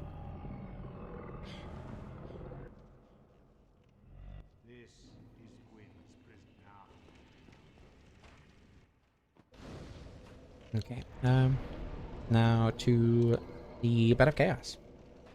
Dark Souls 1 loot only run? What does that mean? An offhand dagger with a mark attack, but then you'd have to un-two-hand your bow. I guess Iron Eye does it automatically, but I'm pretty sure... Yeah, I don't know.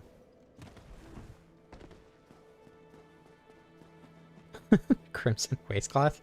Why wouldn't I just use the gold hemmed? You're right, I forgot that I haven't done the archives. Why would I grab the Crimson Waistcloth when I can just use the gold hemmed skirt?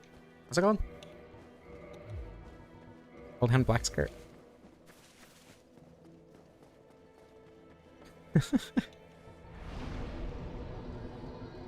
It's that SpongeBob bit where SpongeBob sticks his hand out the curtain and everyone applauds.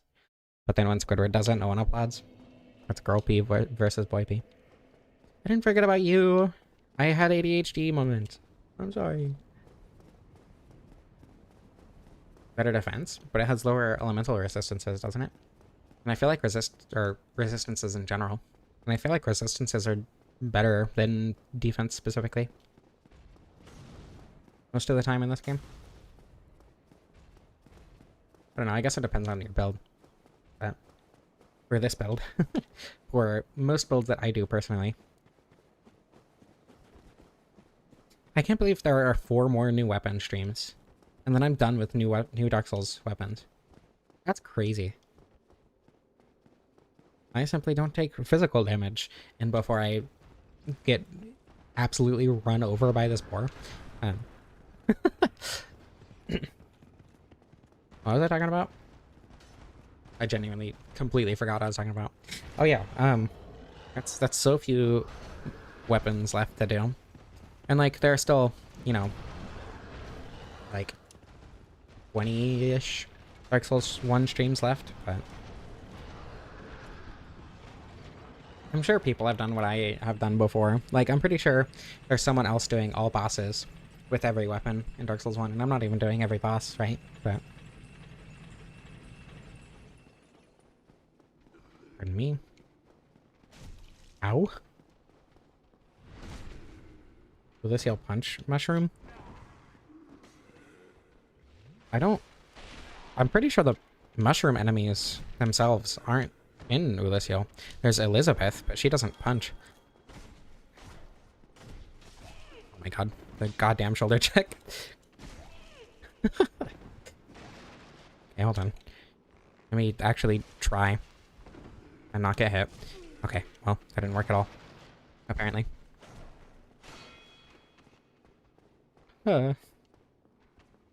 It's only Elden Ring? I thought somebody did that a while ago. They'd spent like 5 hours on the Fire Giant. More than that, probably, actually.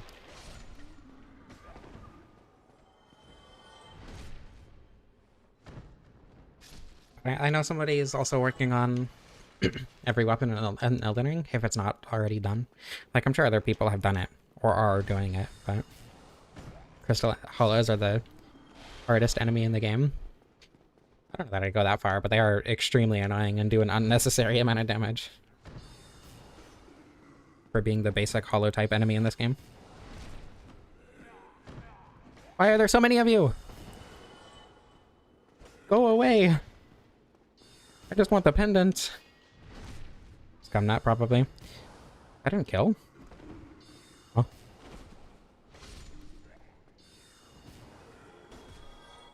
Have I not been killing this whole time and I'm just losing it? Because that would Makes sense, actually. There we go. Because they have crystal weapons? I mean, yeah. Probably. But it's still annoying. Enemies don't know how to ask the blacksmith to upgrade their weapons. That's why they'll do super low damage, except for the crystal hollows, because they have crystal weapons. Because they're crystal. I mean, if we're going by that logic...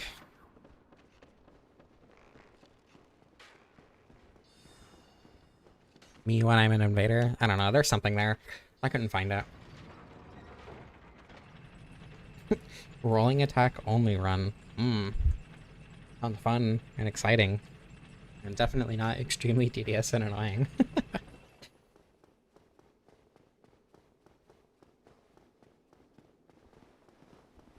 Oh, hold on, hold on, hold on, hold on, hold on. Okay.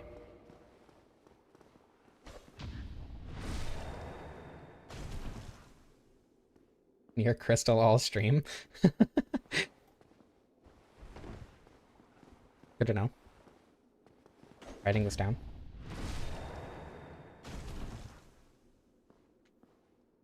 It's quite fun. I feel like I feel like we enjoy different kinds of runs. I think the most fun run of Dark Souls that I've had, I don't know, probably my soul level 1 dragon run, or maybe my very first challenge run video. Oh, that was a joke? Never mind, erasing it from my notepad. The nothing question mark, the ellipsis nothing question mark video that I did. That was my first like actual Dark Souls challenge run. And also my first video that got more than... Well, okay, it wasn't my first video that got more than a couple thousand... Or that got more than 1,000 views. Because I had the orange juice video. That was like my first video that ever broke... I think... What's that? Like 10, 20k? It got a lot of views for how dumb of a video it was. Then there was the Titan Souls and Death's Door lore videos that also got quite a few videos. Only like half the time. Okay, writing this down. Oh. Okay. Got my eye locked. Well, not yet. I'm pretty sure it's the backmost one I know. There we go. Gotta get up on the platform so that the grab attack actually functions.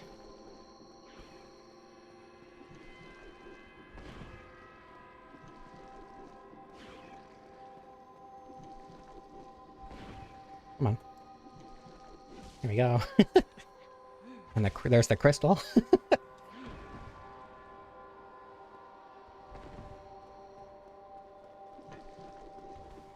Wanted a second grab. Okay, there we go. Niche community. Yeah. A very queer Souls community. That said, there are a lot of... Well, okay. I feel like there are a lot of aspects to the kind of queer community this is that make it a lot more niche than the general queer Souls community. Such as being very, very not rude. And also talking about stuff like plurality and polyamory, and not that those are like specifically not... Oh my goodness, I don't want this. No, I'm not complaining. Not that those topics are like specifically niche on their own, but just like everything combined kind of makes it a lot more niche. Metal Gear Solid, like the first game, specifically? Oh, okay, yeah. I could have finished writing. YouTube kicked you out of the stream. What happens?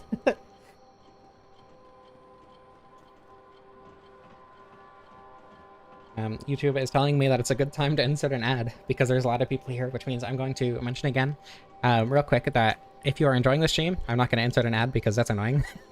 But if you are enjoying the stream, I would really appreciate a like. It does a lot for the algorithm, which means I get more viewers, which means I get more money, which means I can survive. On top of all the other algorithm stuff, I think just like chatting, oh my goodness, just chatting does a lot for the algorithm on its own.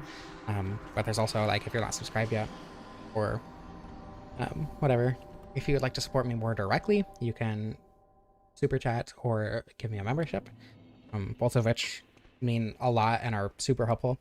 And also actually help the algorithm a lot more than I expected. And I also have a coffee link in the description if you don't want to give money to YouTube. Engagement, yeah. There's also a Discord link in the description.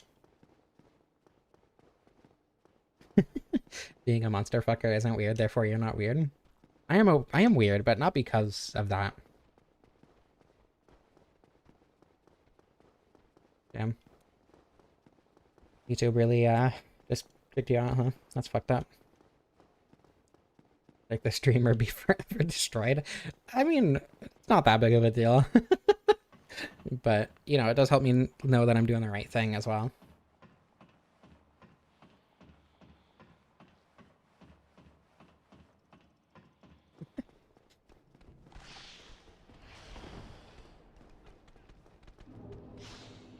Okay, here we go. Another backstab? Okay, 1 second. Let me get down there.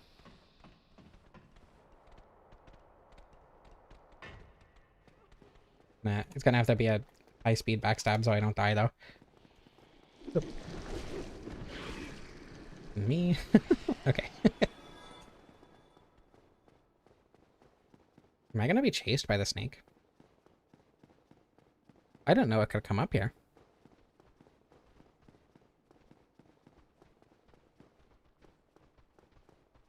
Speed buns. Some are weird. Yeah, I mean, I guess define weird. Because, like, I feel like any monster fucking in general, beyond, like, very humanoid monsters, like, I don't know, for instance, vampires aren't weird, but they're, like, technically a monster. But then you have, like, I don't know, xenomorphs. Xenomorphs are also extremely humanoid. And I would argue that that's like the end of not weird. You know what I mean? Yeah, the boiled one isn't weird. That's basically just a guy, but he looks fucked up. Like feral? Mm-hmm. That would be sufficiently weird. My hear me out is always like my standard. This is where I go to. My hear me out is the Kazoo from Monster Hunter, just because I think it is both one that I am particularly invested in, because so few people are, and also one that I think gives a good view on my preferences. How intelligent do you think Sif is? I mean, in the Smasher Pass, we did the whole assume that they are capable of consent or whatever. So you got that neck game. Exactly! See? You get it. Literally just a burn victim? That's true. Yeah, not weird at all. Can't be weird if you get marketed at. Some of it is. I don't know, because you have like... I think if you get marketed at by extremely niche companies, then yeah. But like... Because like Bad Dragon exists, obviously. But all their mascots are very humanoid, aren't they? They're all Lamper creatures, and I think that falls more under furry than monster. Oh my goodness, my microphone cable has trying to adjust it and it fell. Into Hod. I have not played nearly enough Monster Hunter to remember what that one looks like. Like, okay, in terms of Monster Hunter, Mizutsune is like the, yeah, everyone wants to. That's not even to hear me out. Kazoo is like one that grosses a lot of people out, but a lot of people also kind of get it.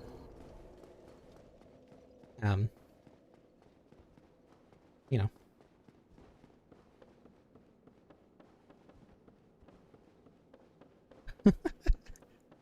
I don't think I'm gonna say that one out loud, as I don't think YouTube would like that. Welcome back to the world of the living. Yeah, again, I think that falls more under furry, to be honest. At least for the majority of people. Pardon me. Patricia Taxon has a very, very, very good video essay called On the Ethics of Boinking Animal People. It is genuinely top tier. I go back and watch it like once every couple of months, along with her marble video. But I think that sufficiently summarizes most people's thoughts on like furries in general. I think when you start to get feral, it gets different, but I think that also falls under a lot more, like it falls under similar stuff as like littles, which more has to do with like trauma and coping and everything. So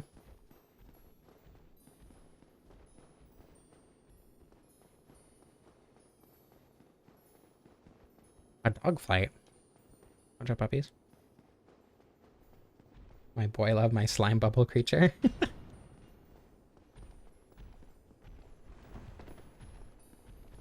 I don't have a boy love, personally. I'm way too invested in women, but I get it. How good is the hunter? Fine.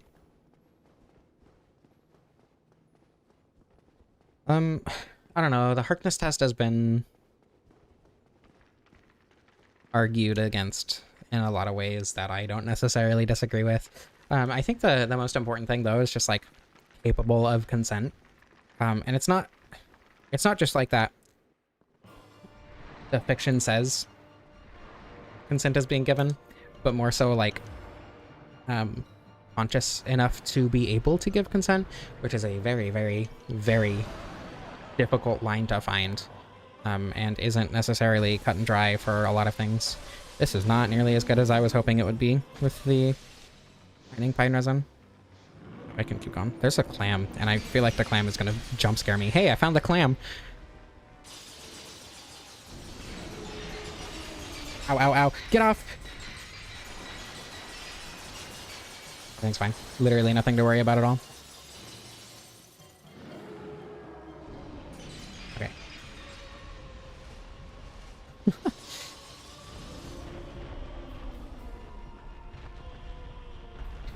Yeah, furries in general aren't necessarily more accepting than the...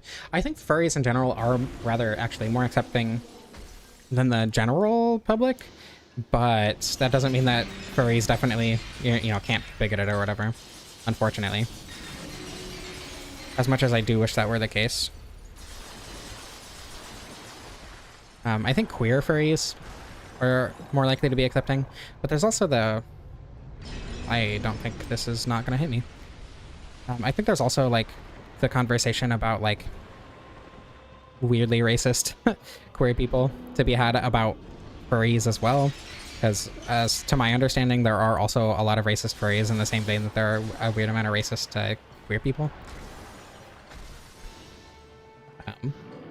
So, it's not like furries are, as a rule, more accepting. It's just, like, generally, you can expect them to be in the majority of experiences.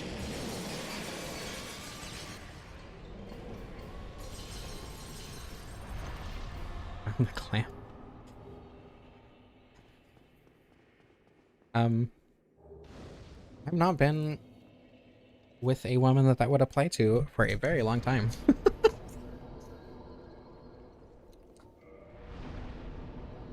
Okay.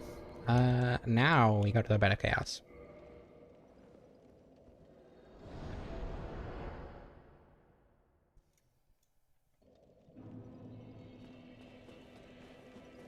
Now, personally, the thing is, like, about the furry community, I consider myself a part of the furry community. I have a lot of friends who are, like, part of the furry community. I have, effectively, a fursona. I have, you know, I talk to a lot of people who are furry and engage as if I am a furry. but I don't consider myself one because I'm a Syrian. And I feel like, for me personally, considering myself a furry, outside of just I'm part of the furry community, is very minimizing to my experience, to me personally. And like, there are definitely a lot of Therians who do consider themselves furries, and that's, down to the individual person. Just like how some trans women consider themselves femboys, in a not marginalizing way. I used to, for instance, just because I felt like it fit who I was at the time. But obviously now I don't. In the same way, like there are a lot of Therians, or I don't know, would kimono mimis be closer to Therians or furries, actually? Like, are there kimono mimis who are... Is that the right term? Is there another term for when you're referring to them specifically? Who are more, like, Therian-esque? You can get the Bed of Chaos with a bow. There is a very useful spot to use a bow. There's only one spot in the fight that I end up using a bow most of the time. I also want girl. That's extremely relatable. Yeah, I am not a furry, but I am part of the furry community. That's my point. I tend to go on tangents, I feel like. But I guess that's why people are here, so. Like me.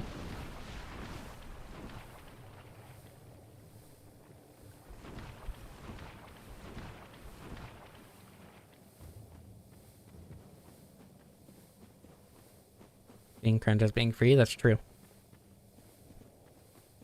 I agree.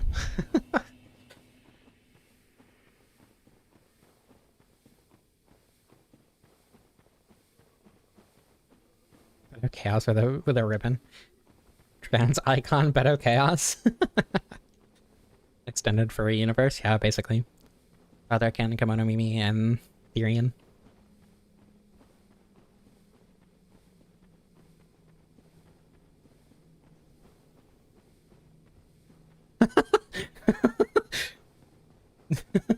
Narpip, I don't think that came through in the top chat, but I did read that, and I agree. Oh no, it did come through. I'm so glad that came through. I built up around her. Yeah, I should actually rest. This Covenant is actually just trans women. And eggs. I kinda like the Gwendolyn Covenant, actually. Blades of the Dark Moon. And allies.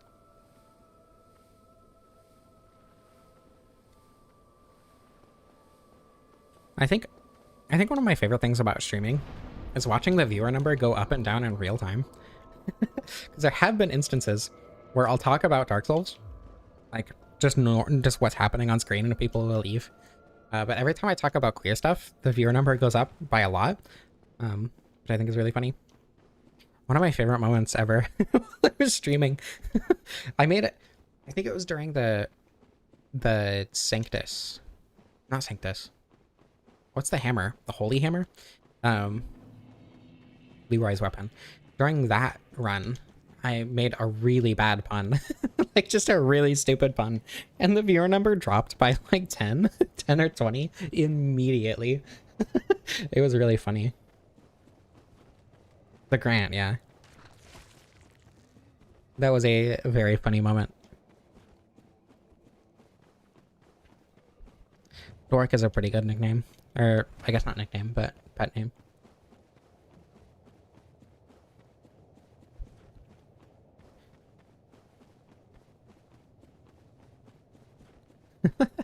I'm glad that people like it. Sometimes I worry that I'm just saying shit that doesn't make sense, but I don't know. I guess having lived it, it's hard to not know at least enough about it to talk about it to other people who have also lived it, you know. I suppose it's worth mentioning that a lot of my experience with the queer community has been very, very focused on trans women specifically. You know, I also interact with a lot of other queer people. Totally here on time. Got so many bingos. Good to know. I mean, only 2 hours into the stream. It's fine. No, I mean, so the way YouTube counts views very weird for sure. Um, having it's based more on watch time is the thing. And having the video open on a second monitor does count as a view. But also, yeah, talking about queer stuff does make people talk, which counts as engagement, which makes YouTube more likely to recommend the stream. So that is definitely part of it.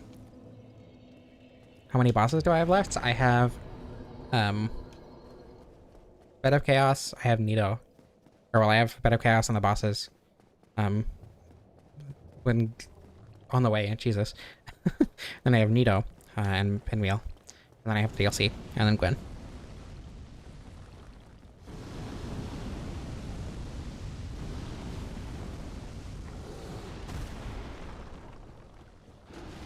Yeah, live stream views I'm pretty sure are counted by, because I assume the vast majority of people who watch these streams are second monitor lurkers. Considering, you know, sometimes I'll get up to like 100 concurrent viewers and not see the chat rate go up that much.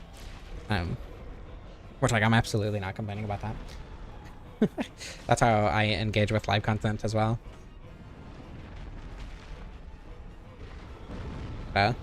Yeah, I mean, I would be very surprised if the majority of people who were watching this stream were being super attentive.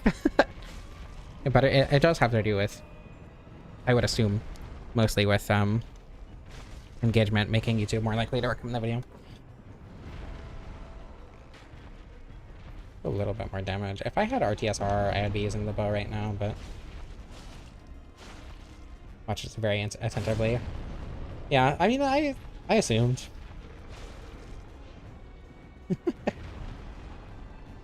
A lot of the time I'll be like watching a YouTube video on my second monitor. Like I'll just have finished playing a game and I'll still be like watching the same video and start paying a lot more attention to it.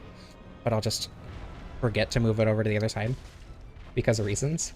And those reasons are bingo, right? Because you're paying attention to the bingo board, right? Those are the reasons?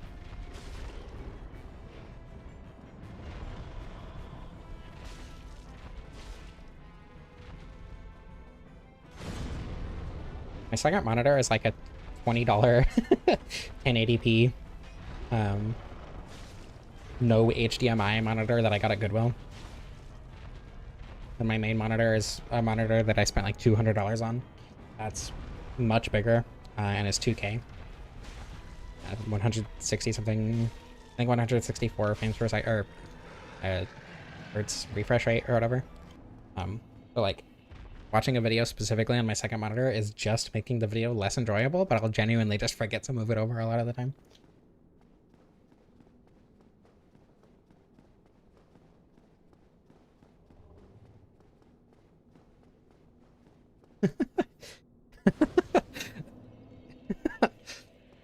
I assume that fresh was a typo. The mildly censored version of my personality that comes out on stream. I mean, to be fair, I'm a lot more open with it on like Discord.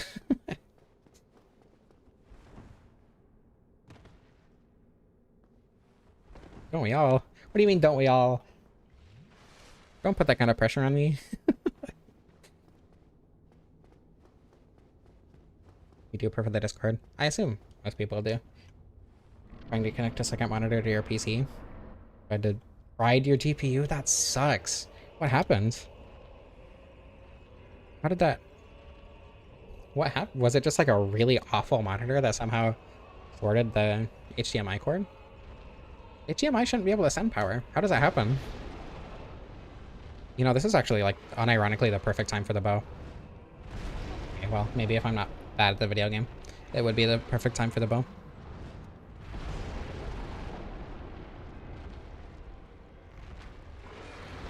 Oh my goodness.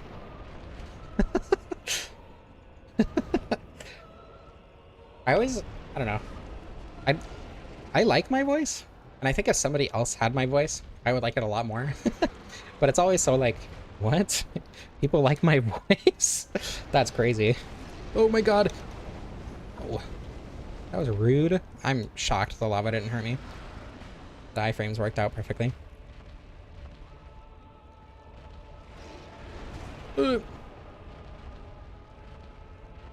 got rage baited into a shitty argument.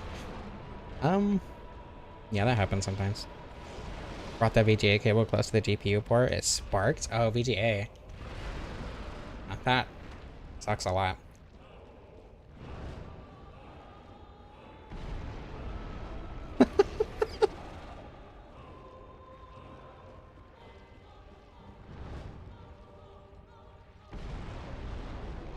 Crazy barrage damage, yeah.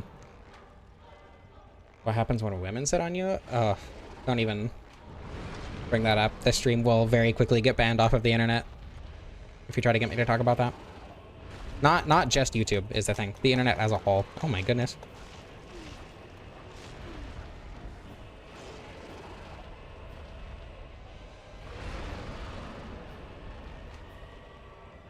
Oh my goodness. Except for my Discord specifically. That's the only place I'm allowed to talk about that.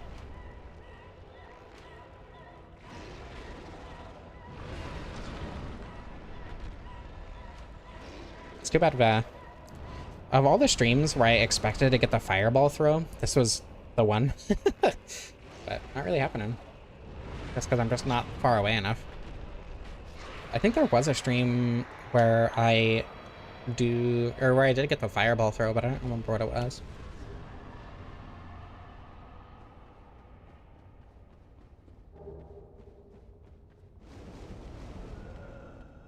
That's crazy.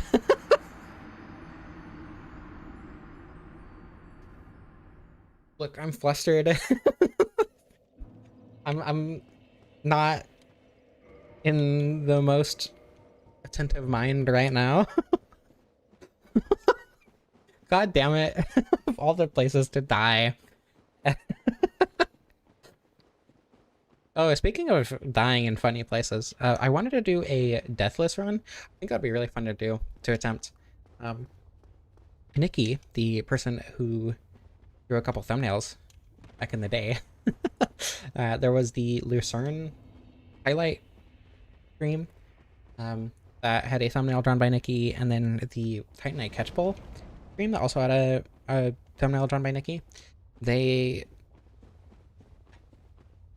I think she streamed a deathless attempt on her birthday. Yeah,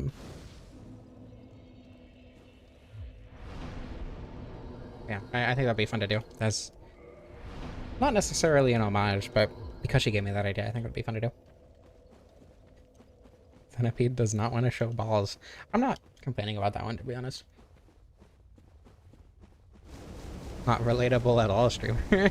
Not at all. It's okay. It's not just that. It's like the fact that there's more to it than that, okay?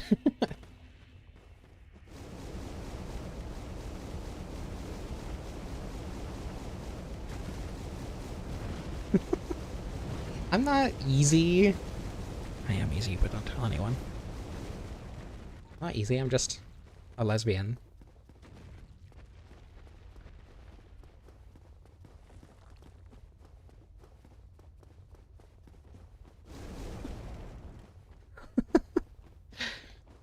You know, there's that like stereotype of that one man that lesbians like, and it's like a himbo, like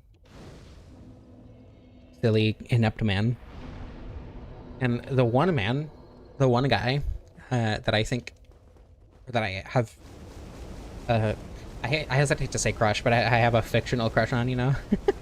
My celebrity crush does not necessarily fit that archetype. So like, I'm easy for women, but there's also that one guy. Easy for women is just like a longer way to say lesbian.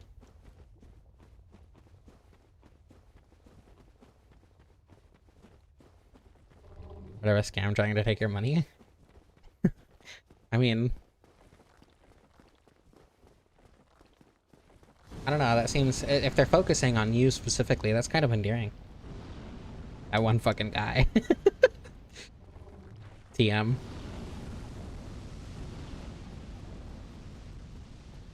I hesitate to say my celebrity crush because he's a streamer, and that feels really weird, as opposed to like, you know, some crazy rich guy in Hollywood or whatever. Streamers feel like a lot more close to. Not, I hesitate to say being real people. Like, it's obviously still very, very, very parasocial and whatever, but because I'm also a streamer, it just feels weird. So I hesitate to say it in public. It's really not Jerma. Jerma is way too big of a streamer. The one I'm talking about is a little bit more niche. Not like niche, he's still a pretty big streamer, but not Jerma streamer. Or not Jerma level big.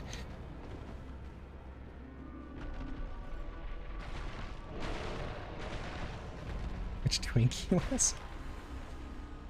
He's a little bit Twinkie. I wouldn't like... Twink is the first word I would use, but he's definitely Twinkie. I saw a TikTok. It was like... it was that audio from... I don't know what it's from. It's about the FNAF 2 movie.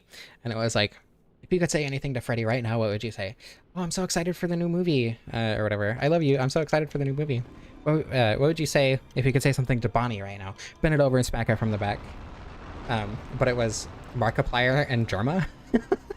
And a lot of the comments were genuinely, like, unironically thirsting over Jerma, and I think that's a really funny. Not because I think Jerma is particularly unattractive or whatever, because that's really not my domain, but more just the fact that Jerma does not seem like the kind of person to elicit sexual thoughts, especially from the people that I spend time with. But you know, just trying to narrow it down. 21 questions. I mean, if you can suss it out, that's even better for you. Or that's great. I wouldn't be ashamed. It's not that I'm ashamed of it. It just feels weird. Like, what if I get to the point where, you know, they know of my existence and then they learn? Like, that's not... It's relatively unreasonable, but it's not so out of the realm of possibility that I'm comfortable just saying it. You know what I mean? It's not JK Leeds. JK Leeds is a very funny man, but he is not my type, unfortunately. I'm also pretty sure he's married, isn't he? Actually, I have no idea. I think the streamer I'm talking about is in fact in a relationship. It's not a Dark Souls streamer. And also, that wouldn't be out of the possibility. JK Leeds knows I exist. He was in a video of mine. The one I'm talking about does not do Dark Souls content. And he is significantly bigger than JK Leeds. Here's another hint. You have 18 more questions.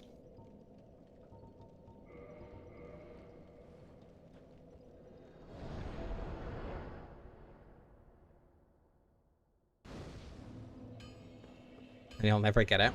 I mean, as someone who doesn't necessarily watch Dark Souls content, despite making Dark Souls content. It's Doug Doug. Isn't Doug Doug also married? It's not Doug Doug. Actually, I don't know why that would be a disqualifying thing. What is their name? That would just give it away. I at least have to turn it into a game if I'm gonna let you know. It is not Doug Doug though. Anyway, I guess them being in a relationship isn't disqualifying, but I actually have no idea how old the streamer I'm thinking of is. Genuinely not a clue. Doug has a mail wave. Parkser. Lobos Jr. What do they stream? That would also give it away. That if I told you what they streamed, it would narrow it down to the point where you could name off like 4 people. And you would get it.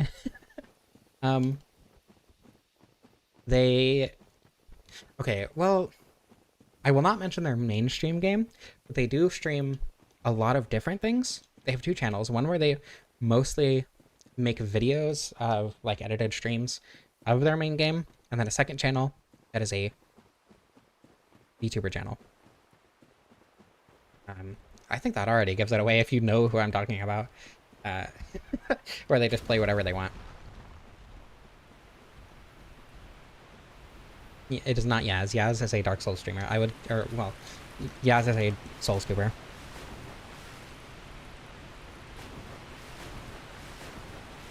If you know who it is, you already, like, if you know of the person, you definitely know who it is by now. What do I want to put on here? I don't have this, really. Favor and protection.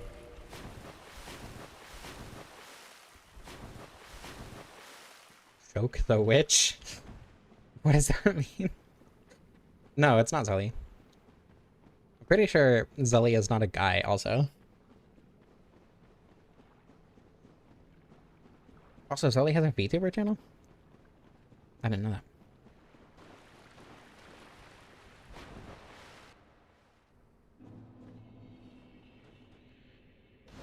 I don't... I also don't watch Zully, just because her content was very, short form, read it kind of content, and that is like the exact opposite style of content that I like. I like super long, like 2 hours of some random guy reading to me about a game I've never heard of, you know? And Zully's content is very much the opposite of that. And I think she talks in her content now. I don't know. I haven't watched it, but it's still not really my particular form of content.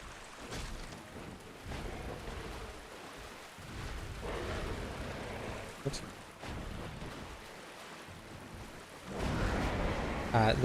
Yeah, I have a celebrity crush who is a streamer. And it's the only guy that I like. My man crush does have a VTuber model, yes. It is not Doug Doug. No.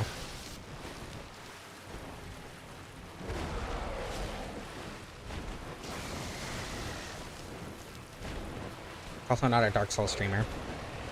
They have 2 channels on YouTube, one with their main game, one with their VTuber channel. They don't use their VTuber on their main game. At least not most of the time, as far as I know. Your VTuber model? Really? That's awesome. Maybe it should be Doug Doug. Aiden Ross? No. Actually, it is not Aiden Ross. That's crazy. Aiden Ross is a VTuber.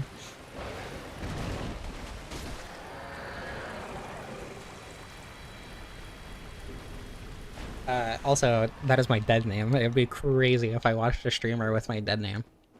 No comment, generic name. Not one single comment. I don't know what it is about him. I really don't.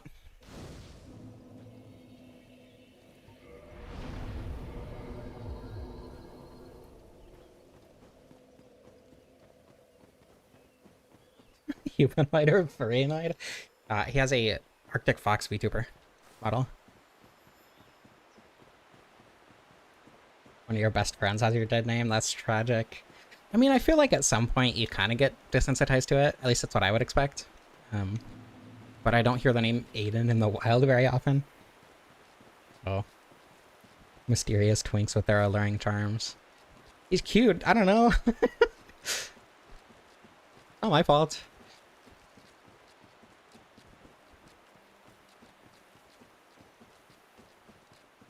You are right.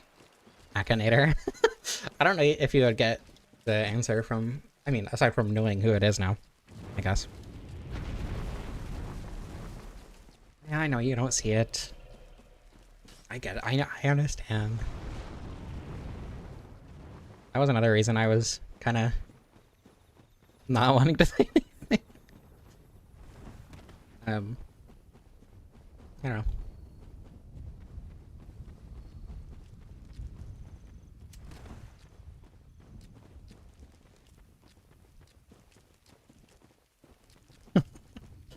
I love Gwendolyn's mysterious alluring charms. Gwendolyn is like super feminine though. I'm not a big facial hair person personally. I'm not strictly against it, but it's not like a point toward personally. Completely forget about Fur. He has good content. He plays Mario Odyssey. He's part of the hide and seek crew. If you watch like Small Ant or Morph or CJ,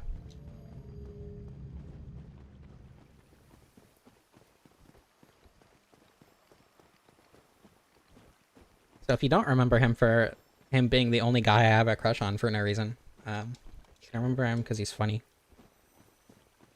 See, this okay. So funny story. I was talking to my roommate and my partner, who is also my roommate, and I said something along the lines of, I have a new celebrity crush, but I don't want to say anything because you're both going to make fun of me for different reasons. My roommate, I said, was going to make fun of me because he's a guy. Oh my goodness, there goes my voice.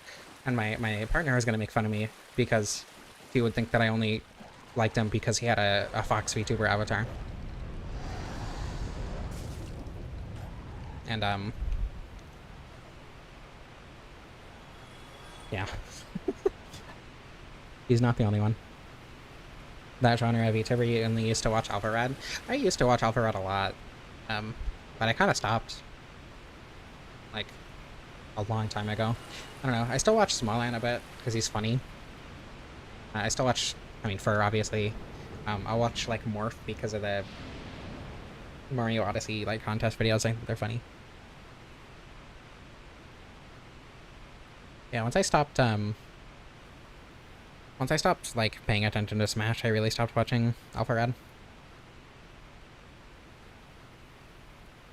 Scene enters. I think the only scene enters video I ever watched was the Gang Beasts video. Because that was like such a high standard for how funny he was. Or how funny that group was. And then you go to any other video and it's just not nearly as funny. So I just never got into watching the rest of his videos.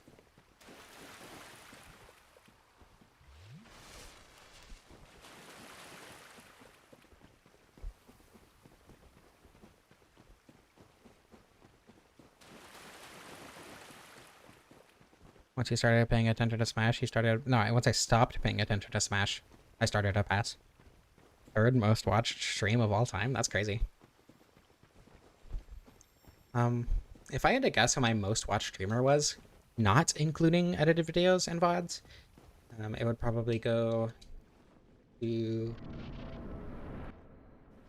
like one of the streamers I used to watch. There were two small streamers that I used to watch all the time.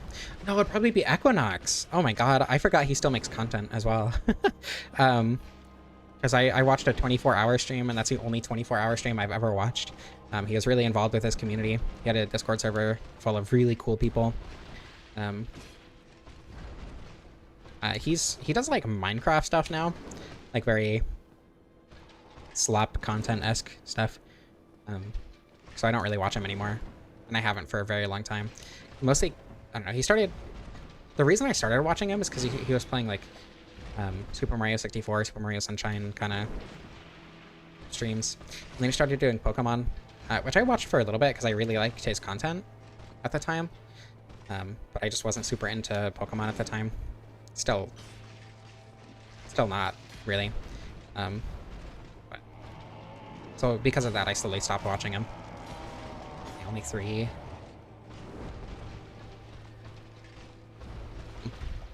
Yeah. And then over time, I just never went back to watching him. And then when I did finally, oh yeah, that guy. That was actually the Discord server where I got my username from. Because some random person was like, lemons are just solar pellets. And I'm like, yep, that's my username now. But I went back and was like, I wonder if he's still doing stuff. And I saw he was streaming Minecraft with a couple of friends. And it's very like clip farmy slop content. Not that that's necessarily a bad thing. It seems like he's having fun doing it, and it's getting him by, but not my personal flavor of content, you know. Sorry, I'm just trying to fill time where I can't look at the chat because I'm finding Artorias, so I'm just talking about one thing.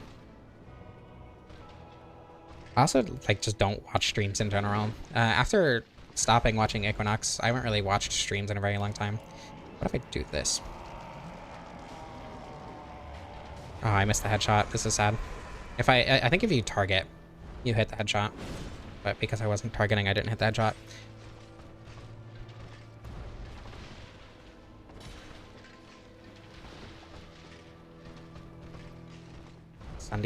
Sunday was a channel that I never ended up watching either.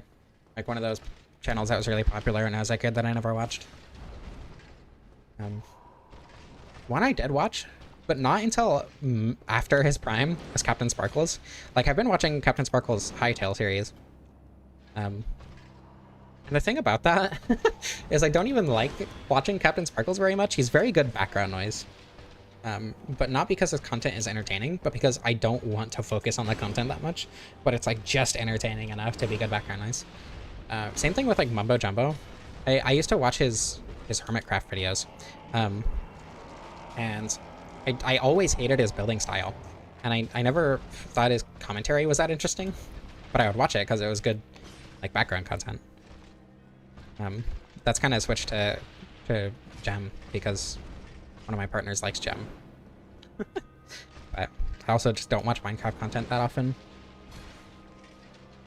$19 Fortnite card. Who wants it? Me.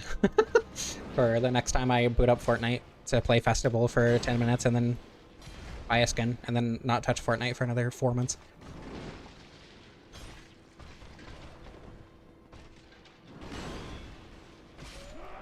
Almost hit this. That's pretty good.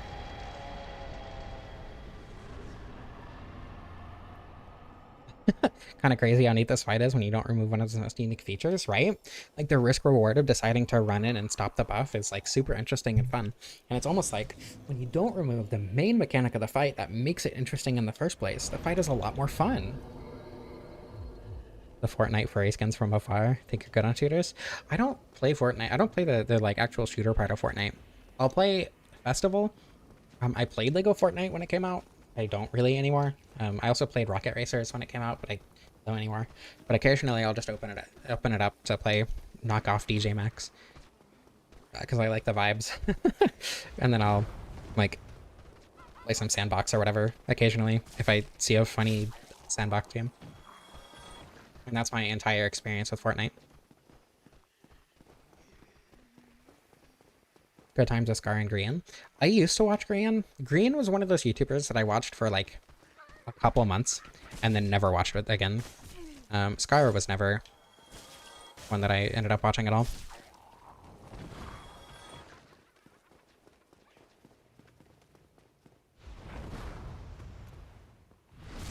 The main menu is overstimulating? Yeah, I agree. There's a lot on there. Yeah. I don't know. I had to buy the Solid Snake skin, you know? Like, how am I supposed to not buy the Solid Snake skin when my most played Fortnite game mode is Festival? Like, you're telling me that you don't want to see Solid Snake singing Gangnam Style? What do you mean?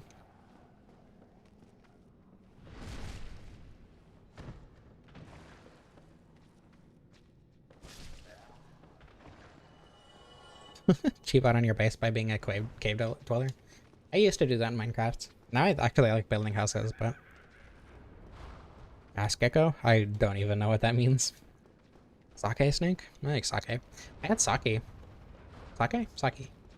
I had rice wine. I went out for sushi with my... with a partner. And we had sake. And the thing about sake is I really love the taste. I think it's really, really good. But when I have it, it's all I can taste for the rest of the night. Which isn't necessarily a problem. Again, I like sake. But it was like, you know, 8 hours later, and I was getting in bed. I was like, I can taste sake. I kind of want more sake now. So sake just makes me want to drink more. I played Valheim. I played it a little bit because an ex was super into it, and I wanted to play it to like have something to play with them. But I never really got into it. Not really my flavor of game personally. Dark Souls 2 with rust mechanics. You think sake is the worst alcoholic beverage? But it's so good. What? It's like bitter and sour and acidic in like all the right ways. And then it also has that like sweet note, especially when you heat it up. Hot sake is so good. So good. I need sake for the drunk stream. I mean, I don't know. I don't know what I'm gonna have for the drunk stream. I was thinking of just getting like, I don't want anything high proof because I'm gonna get way too drunk.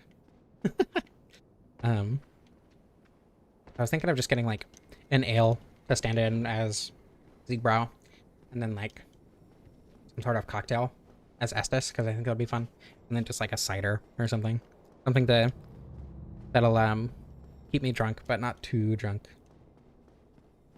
Vodka? Vodka's good. What? I really like vodka. Vodka's one of my favorite spirits. I don't know if it's my favorite spirit, but it's up there.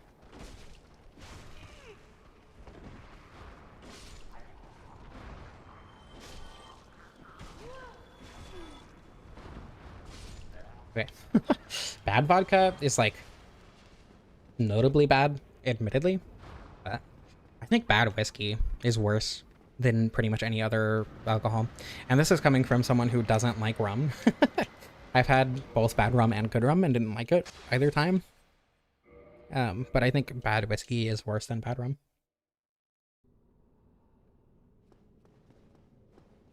Overpowers your taste buds and the feeling of sadness. That's bad.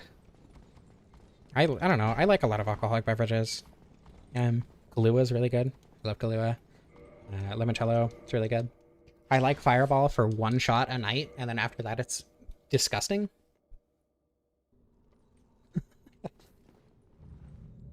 Vodka chased with pickle juice.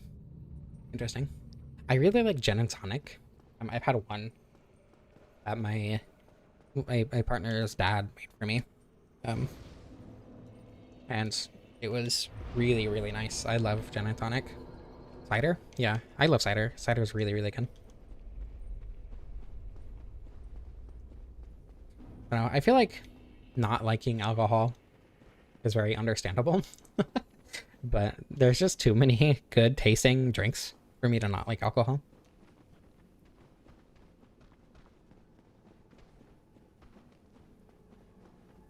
Became an extrovert. It was horrible.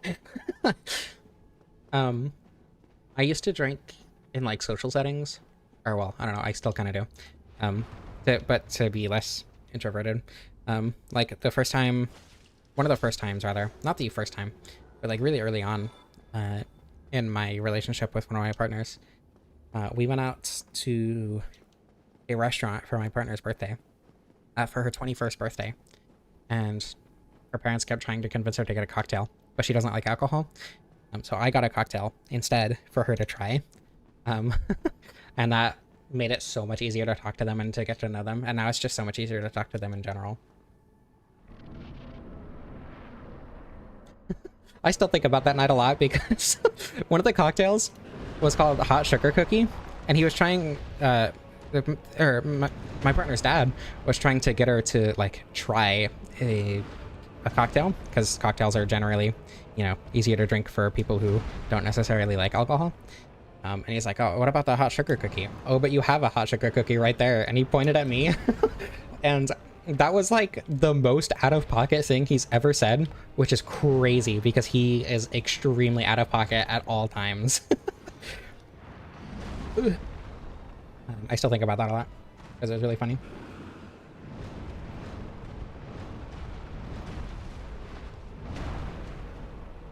Drunk fun, but alcohol gucky. I don't know, you can get good tasting alcohol. Like there are cocktails that you just don't taste the alcohol in that much. Just like us here in the stream. Yeah, except he's my girlfriend's dad. Like he obviously wasn't flirting with me, because obviously But it was such a, oh my god. That's something, that's something a girl flirting with me would say, whoa. Because that was like at the very, or that was like very shortly after I transitioned, and very shortly after I started doing YouTube and actually talking to women in general. Dad is, yeah, for real. If I was into men, that would be like such a sexually confusing moment. I don't know, I'm into women and I have mommy issues, so I feel like that would transfer over, right, if I was into men.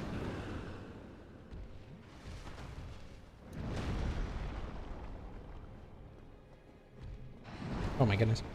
Okay, this damage isn't great. But could be worse. I could have done the cheese. The cheese would have been funny.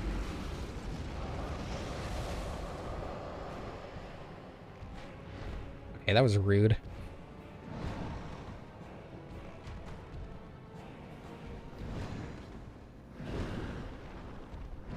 Damn it. I still don't know how to time that. What? That hit me? I'm so sad. Oh yeah, my biological dad is one of the worst people I know. Like, genuinely. He's awful. If I die, I should do the cheese. Okay. Good plan. Really? I'm not complaining, but... that was greedy.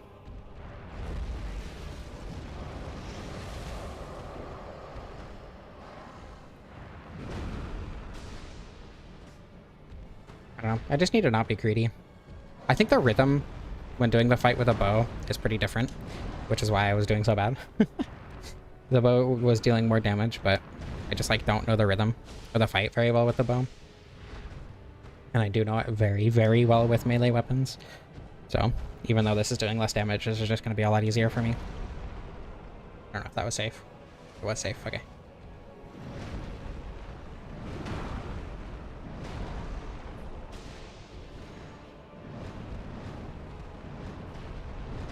Bob's bath time.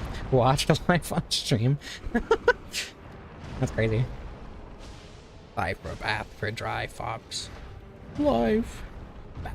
Bath. June, thank you so much. Distracting me so I died a menace. That's mean. Still though, thank you. It means a lot. I'm gonna running deep fry and talk to your dad. I don't know. I want to talk to my dad again because I think I've coped with his shit enough. And if I were to talk to him, I would just make him feel bad. I think my mom finally left him recently, and I know that he has not been doing good. Not that he ever was doing good, to be honest. So it would be funny to just like show him how terrible he is. A little bit late on that one earlier.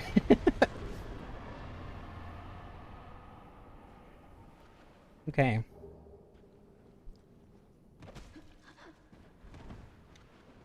Calamite time.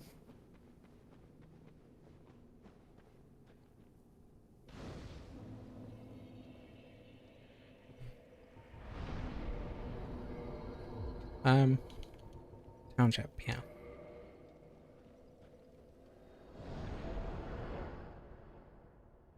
It's good to spread the word. You know, I'm gonna die to Calamite and we're gonna get another Cheerio situation. Is that really what you want? It didn't worm.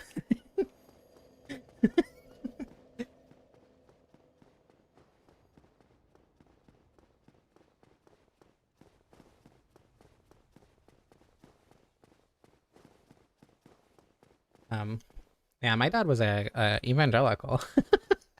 So you can imagine how that went. No, it's okay. I understood what you meant, Alyssa. Don't think you can manage a Cheerio situation in person. In what way? The ellipsis makes me think that you mean that in a different way than what I'm reading.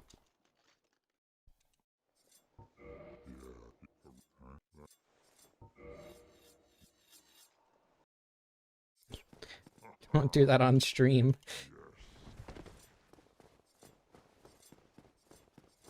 Evangelicals are people. Some of them. My dad's not. There are exceptions.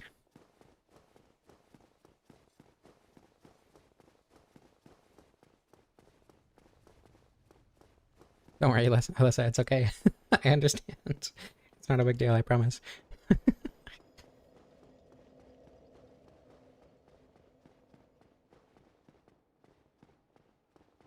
Um, my grandma, my mom's mom, um, calls my biological father my sperm donor, which I think is really funny because she doesn't respect him enough to call him my dad, which is absolutely understandable.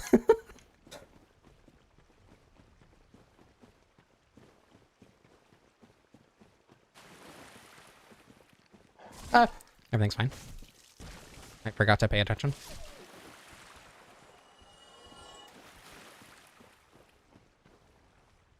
No, evangelicals pretty closely follow Jesus's teachings.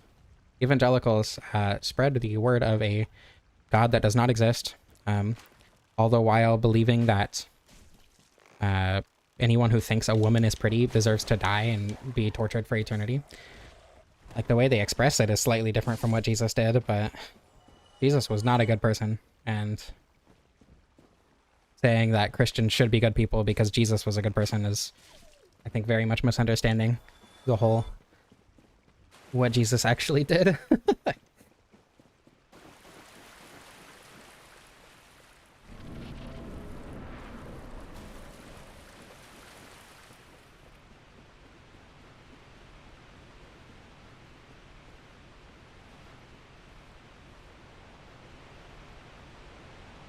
Kill a great bow or kill Calamite with a great bow without Goth? No, but I do plan on doing that in my great bow only challenge run, which I have planned at some point.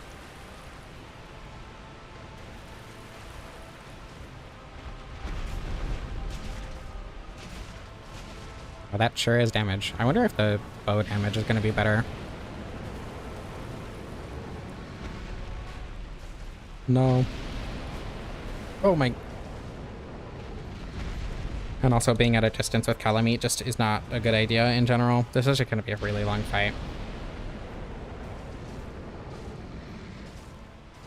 I don't know. I hate the idea that people, or the, for some reason, inherent in Western culture idea that for some reason Jesus was a good person, therefore Christians should be a good person. And like trying to say, oh, but the Bible says that you shouldn't be evil. Like, that's just objectively not true. The Bible is extremely evil, including Jesus himself. And if you think that Jesus was a good person and his followers turned evil or whatever, you're just wrong.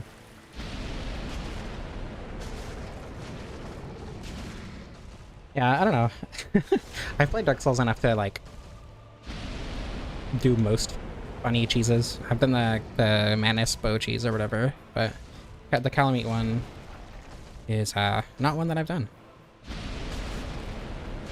I like the part of the stream where she fights Calamite for a long time. Oh my goodness. Jesus invented wine spritzers. True.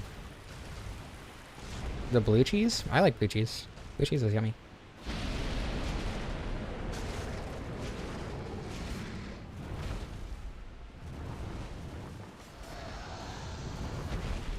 Also, I'm not going to do the tail cut specifically because it makes it so you can't do this. And because the fight is going to be really long, the tail slam allowing me to get a lot of damage is extremely useful. So the tail cut is just kind of not good to do here. The blue Cheerio. Jesus made more alcoholics. But he also got rid of a lot of alcoholics. Like AA, Alcoholics Anonymous, which is like the most... like the most common... like anti-alcoholic, you know, alcoholic rehab place basically is Christian here. So he also made a lot of not alcoholics, or made a lot of alcoholics not alcoholic. I didn't drink for most of my life because of Jesus. Think about how much more experience with alcohol I'd have. How much cooler of a person I would have been when I was a kid if Jesus wasn't, like, believing for no reason.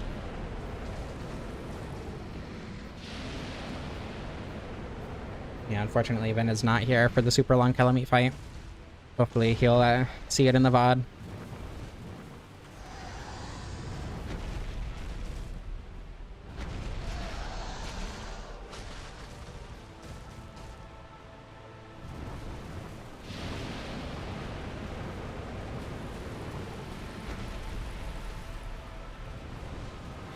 I learned it from Lobos. Roll to the left, roll to the right. Slam the tail and you hit the tail. Can fix history one drunk stream at a time. True. Gotta do another drunk stream for 50k.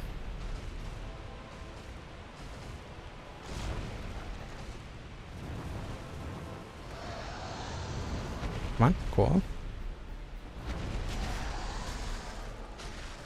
I mean, who doesn't? Narrow pave. Oh my god. Everything's fine.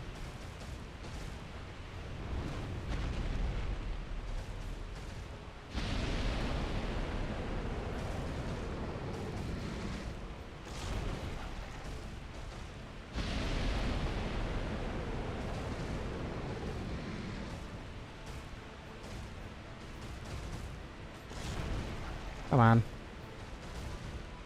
Yeah, I learned a lot of things about this game from Lobos. And also, I don't think that's gonna do it. No, that was too far away. And also a lot of jokes from Lobos. Like the little jingles he does for all of the souls, soul items, are very much stuck in my soul. Like the soul of a brave knight, you know? That stuff that he did.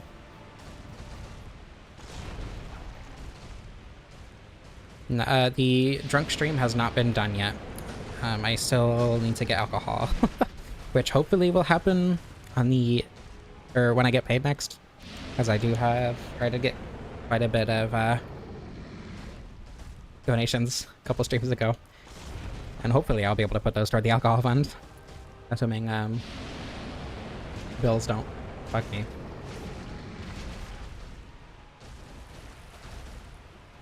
Oh my goodness.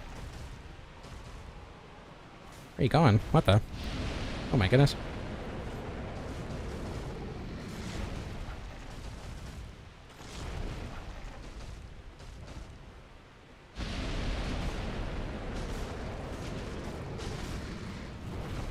Glide?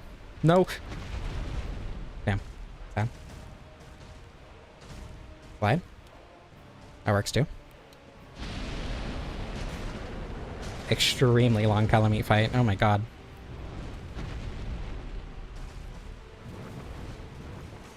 You have to be careful with where the walls are, because if he glides into a wall, then his positioning gets all fucked up, and he can just like scrape you with his toes while gliding, even if you roll the correct distance.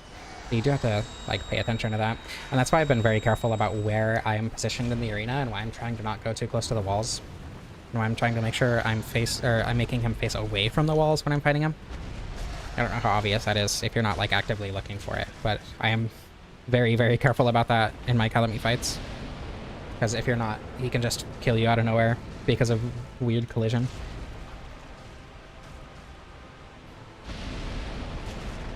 Yeah, his toes. You and Vin both. Oh my god. Glide. Nice. Almost there.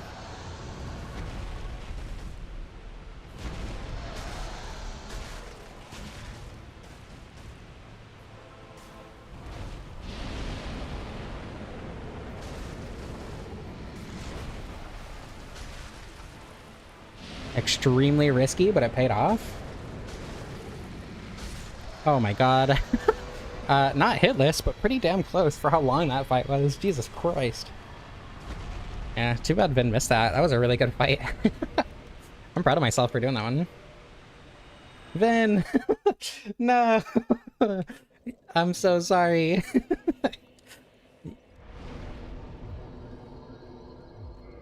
That's so unfortunate.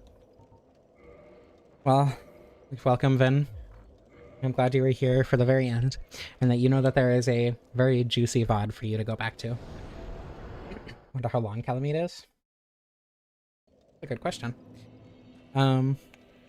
Actually, okay, I wanted to get the Titanite chunks to get the sword to at least plus 11. Do I have a chunk? No. I'm gonna... We're already 3 hours in. Let's let's pretend I did the rubbish trade and got the one in Anne Orlando. Because I don't want the Gwyn fight to last unnecessarily long.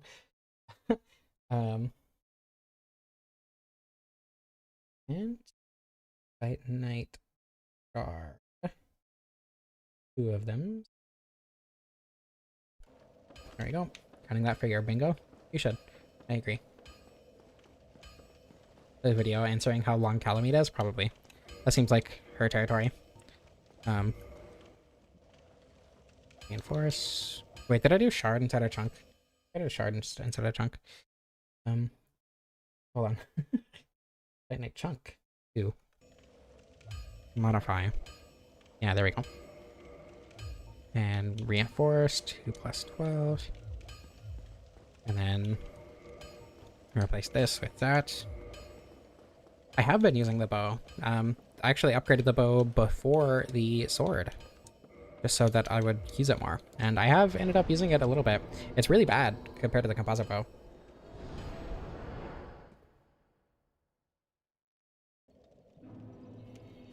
But yeah, the bow is a starting weapon for this class.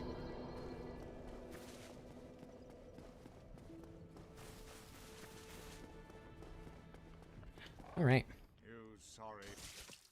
Huh? I didn't do the funny noise this time. I had to do it myself.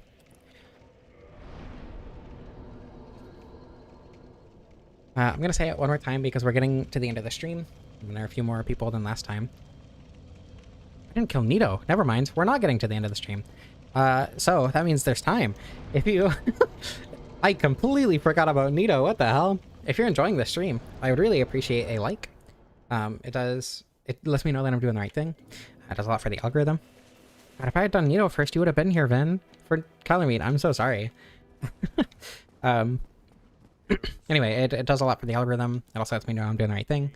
On top of all the other algorithm stuff. So if you're enjoying the stream, I'd really appreciate a like. On top of all the other...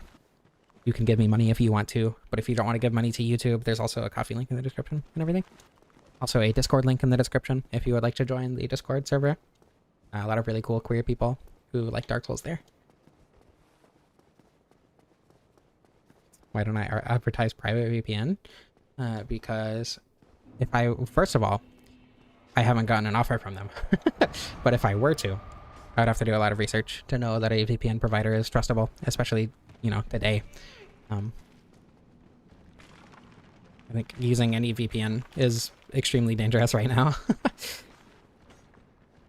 Honestly, just use Tor. Like, if you really do need a VPN, Tor is right there.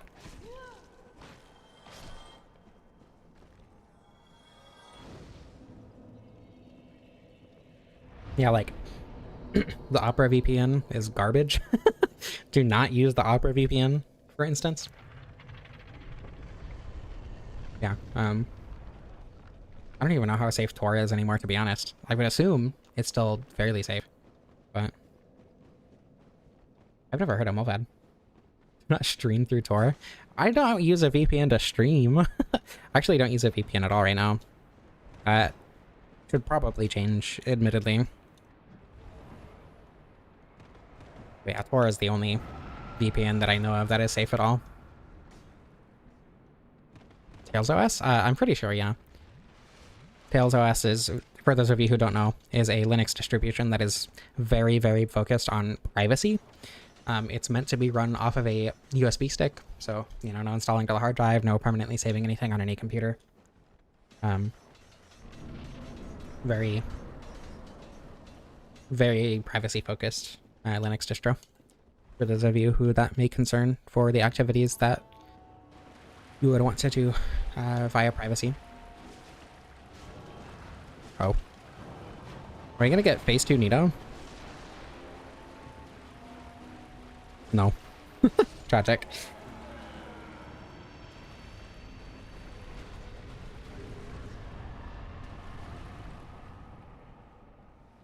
I don't know. I don't use VPNs very often because... Or at all, really. Just because none of what I do really requires it. But honestly, just for safety, it probably wouldn't be a bad idea to start using Tor more often. And, all that. Did I just call Pinwheel Nito? I do that a lot. I don't know. Pinwheel is technically a boss. But we're coming down here for Nito, so... Can you blame me? I have ADHD, leave me alone. That's supposed to be one of my quirky lovable traits or something. Girls like me for my autism. Why can't it be that for ADHD too? And saying stupid things like calling Pinwheel Nita. Or, you know, randomly looking away from the stream to read chat and just dying. So quirky and silly, right? Yeah. Calling Pinwheel Nito as gender affirming care.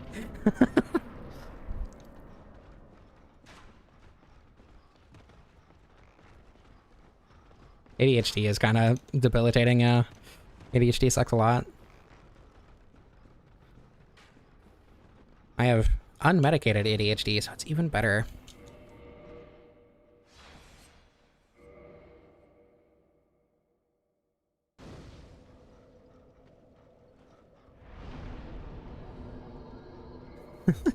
Say stupid things and pretty girls laugh. It's kind of awesome. Yeah. Pretty girls laugh at stupid things a lot, in my experience, based on how much they laugh when they're around me. Yeah. How do you expect me to play Dark Souls when I'm thinking about pretty girls? You're actively sabotaging the stream. What the hell? So More News has a new stream? I didn't know he streamed at all. Or they streamed at all. Because you're gay? Yeah, true.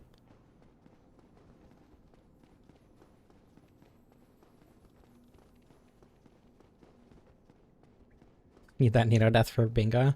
Alright, well, prepare for bingo.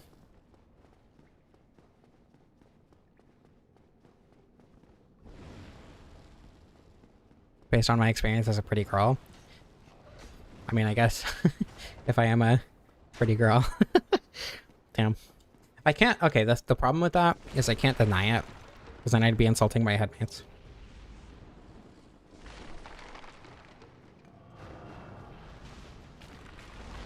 You should probably study. That seems a little bit more important than watching some random gay woman play Dark Souls. But I do appreciate that you're here. Oh, come on.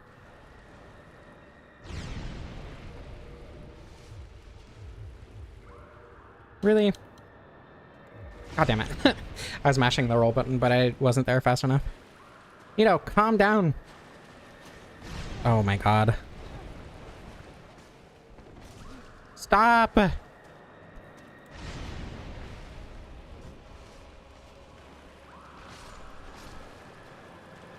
Why is he doing this? I don't understand why he does this sometimes. Stop using your shield. Howard. I have mine on my back. You should too. You want to be respected around here. Throwing for bingo. I'm not throwing, I'm just bad at the video game.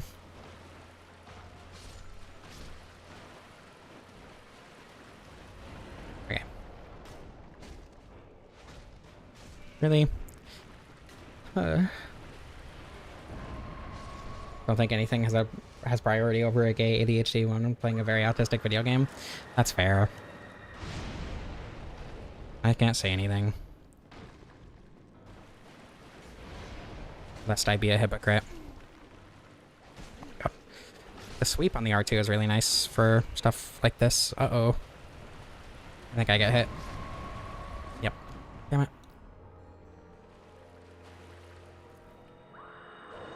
Hey, Krista. There's a job for you as a mod. If you are still here.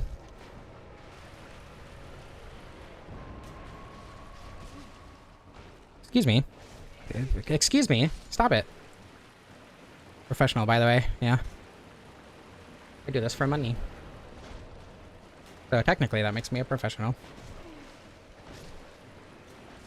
I mean, I guess trans is not necessarily woman. There are trans men.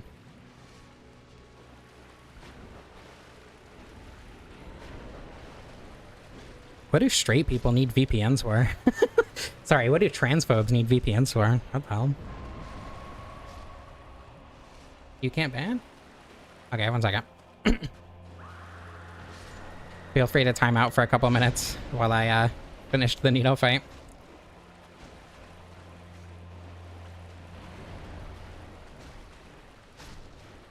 Jarvis, crush their balls.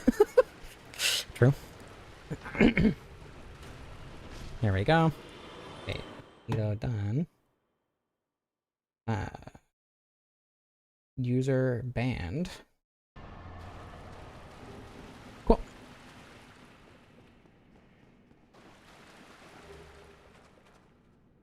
86,000 seconds. Is that the most that it lets you? Also, I'm sorry, Alyssa. I gamed too hard.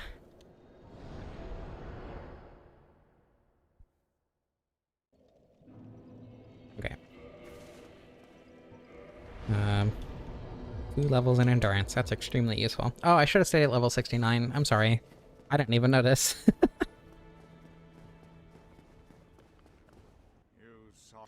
Huh? You still got another chance for the huh? Fume Knight for your bingo? What about Fume Knight? Honestly, I don't think I'll be fighting Fume Knight very much in Dark Souls 2.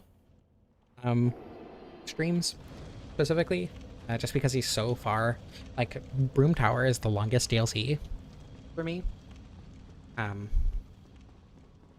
And, like, especially early on, I'm just not gonna have time for that, you know?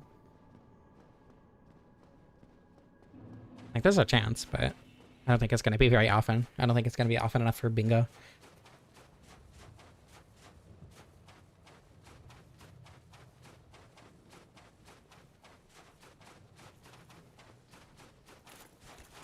Hopefully, the Hornet Ring lets me deal a decent chunk of damage.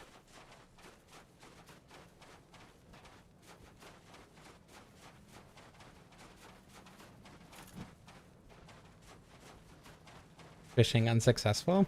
Were you trying to get me to talk about how good Dark Souls 2 is?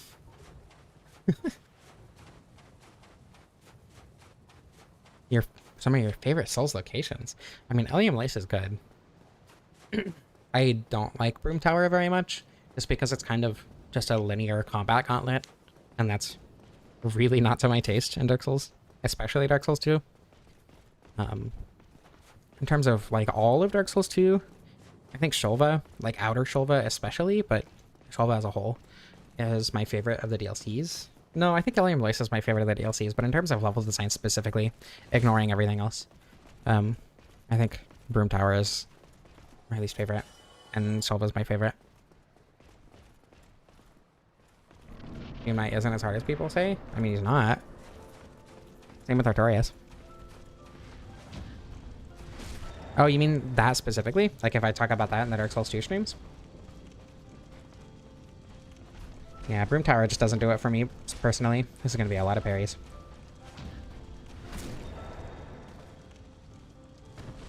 Yeah, there's only 3 Dark Souls 2 DLCs. I pressed the wrong button completely.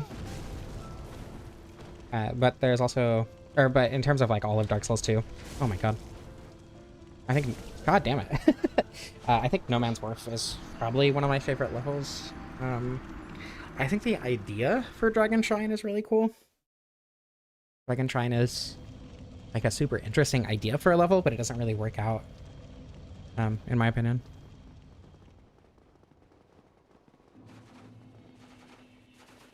Like, just because the enemies there are kind of annoying more than anything. I think Shrine of Amana is very, very overhated. It's a very pretty level, with a very simple progression path, but it also kind of tests you on skills that the game has been developing the whole time, and it's not necessarily a culmination of those skills, but it's very much, you know, like a big test before, or at the beginning of the final stretch, you know what I mean? I think most Dark Souls 2 areas in general are beautiful, to be honest. Dark Souls 2 is a very pretty game. Partial.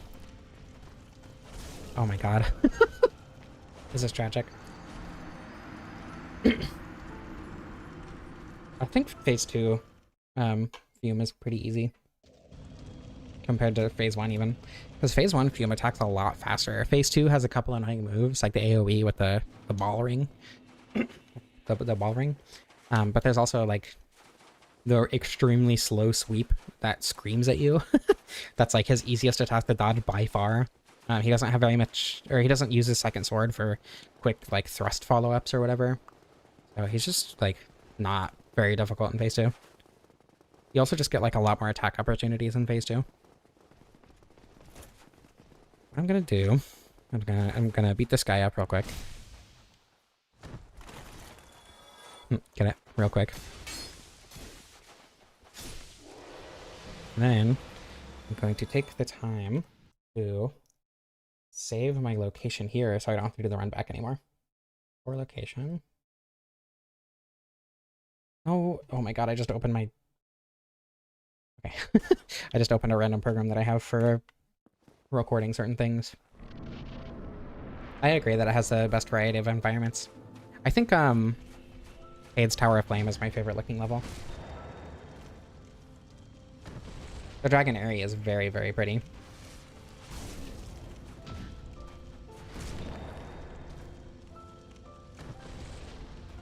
Dark Souls 3 is like almost pretty. Like Irithyll, I think they tried to make Irithyll beautiful, especially when you come out of the catacombs, like in contrast to the catacombs. I just don't think it worked very well because Irithyll just, or Dark Souls 3 just really doesn't like work as a pretty game.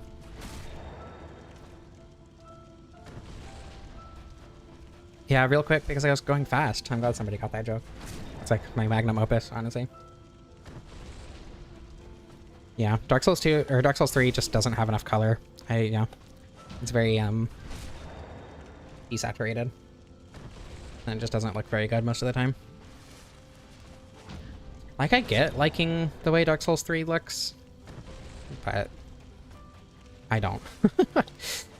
Here we go. Okay, thoughts on the class. It's very much a class that is an archetype instead of a good class on its own. Like, the knight, you know, has a good weapon and good armor from the start. And it's like, you can upgrade, but you don't necessarily need to, right? As opposed to the hunter, where you have one of the worst straight swords and one of the worst bows in the game. And it's just...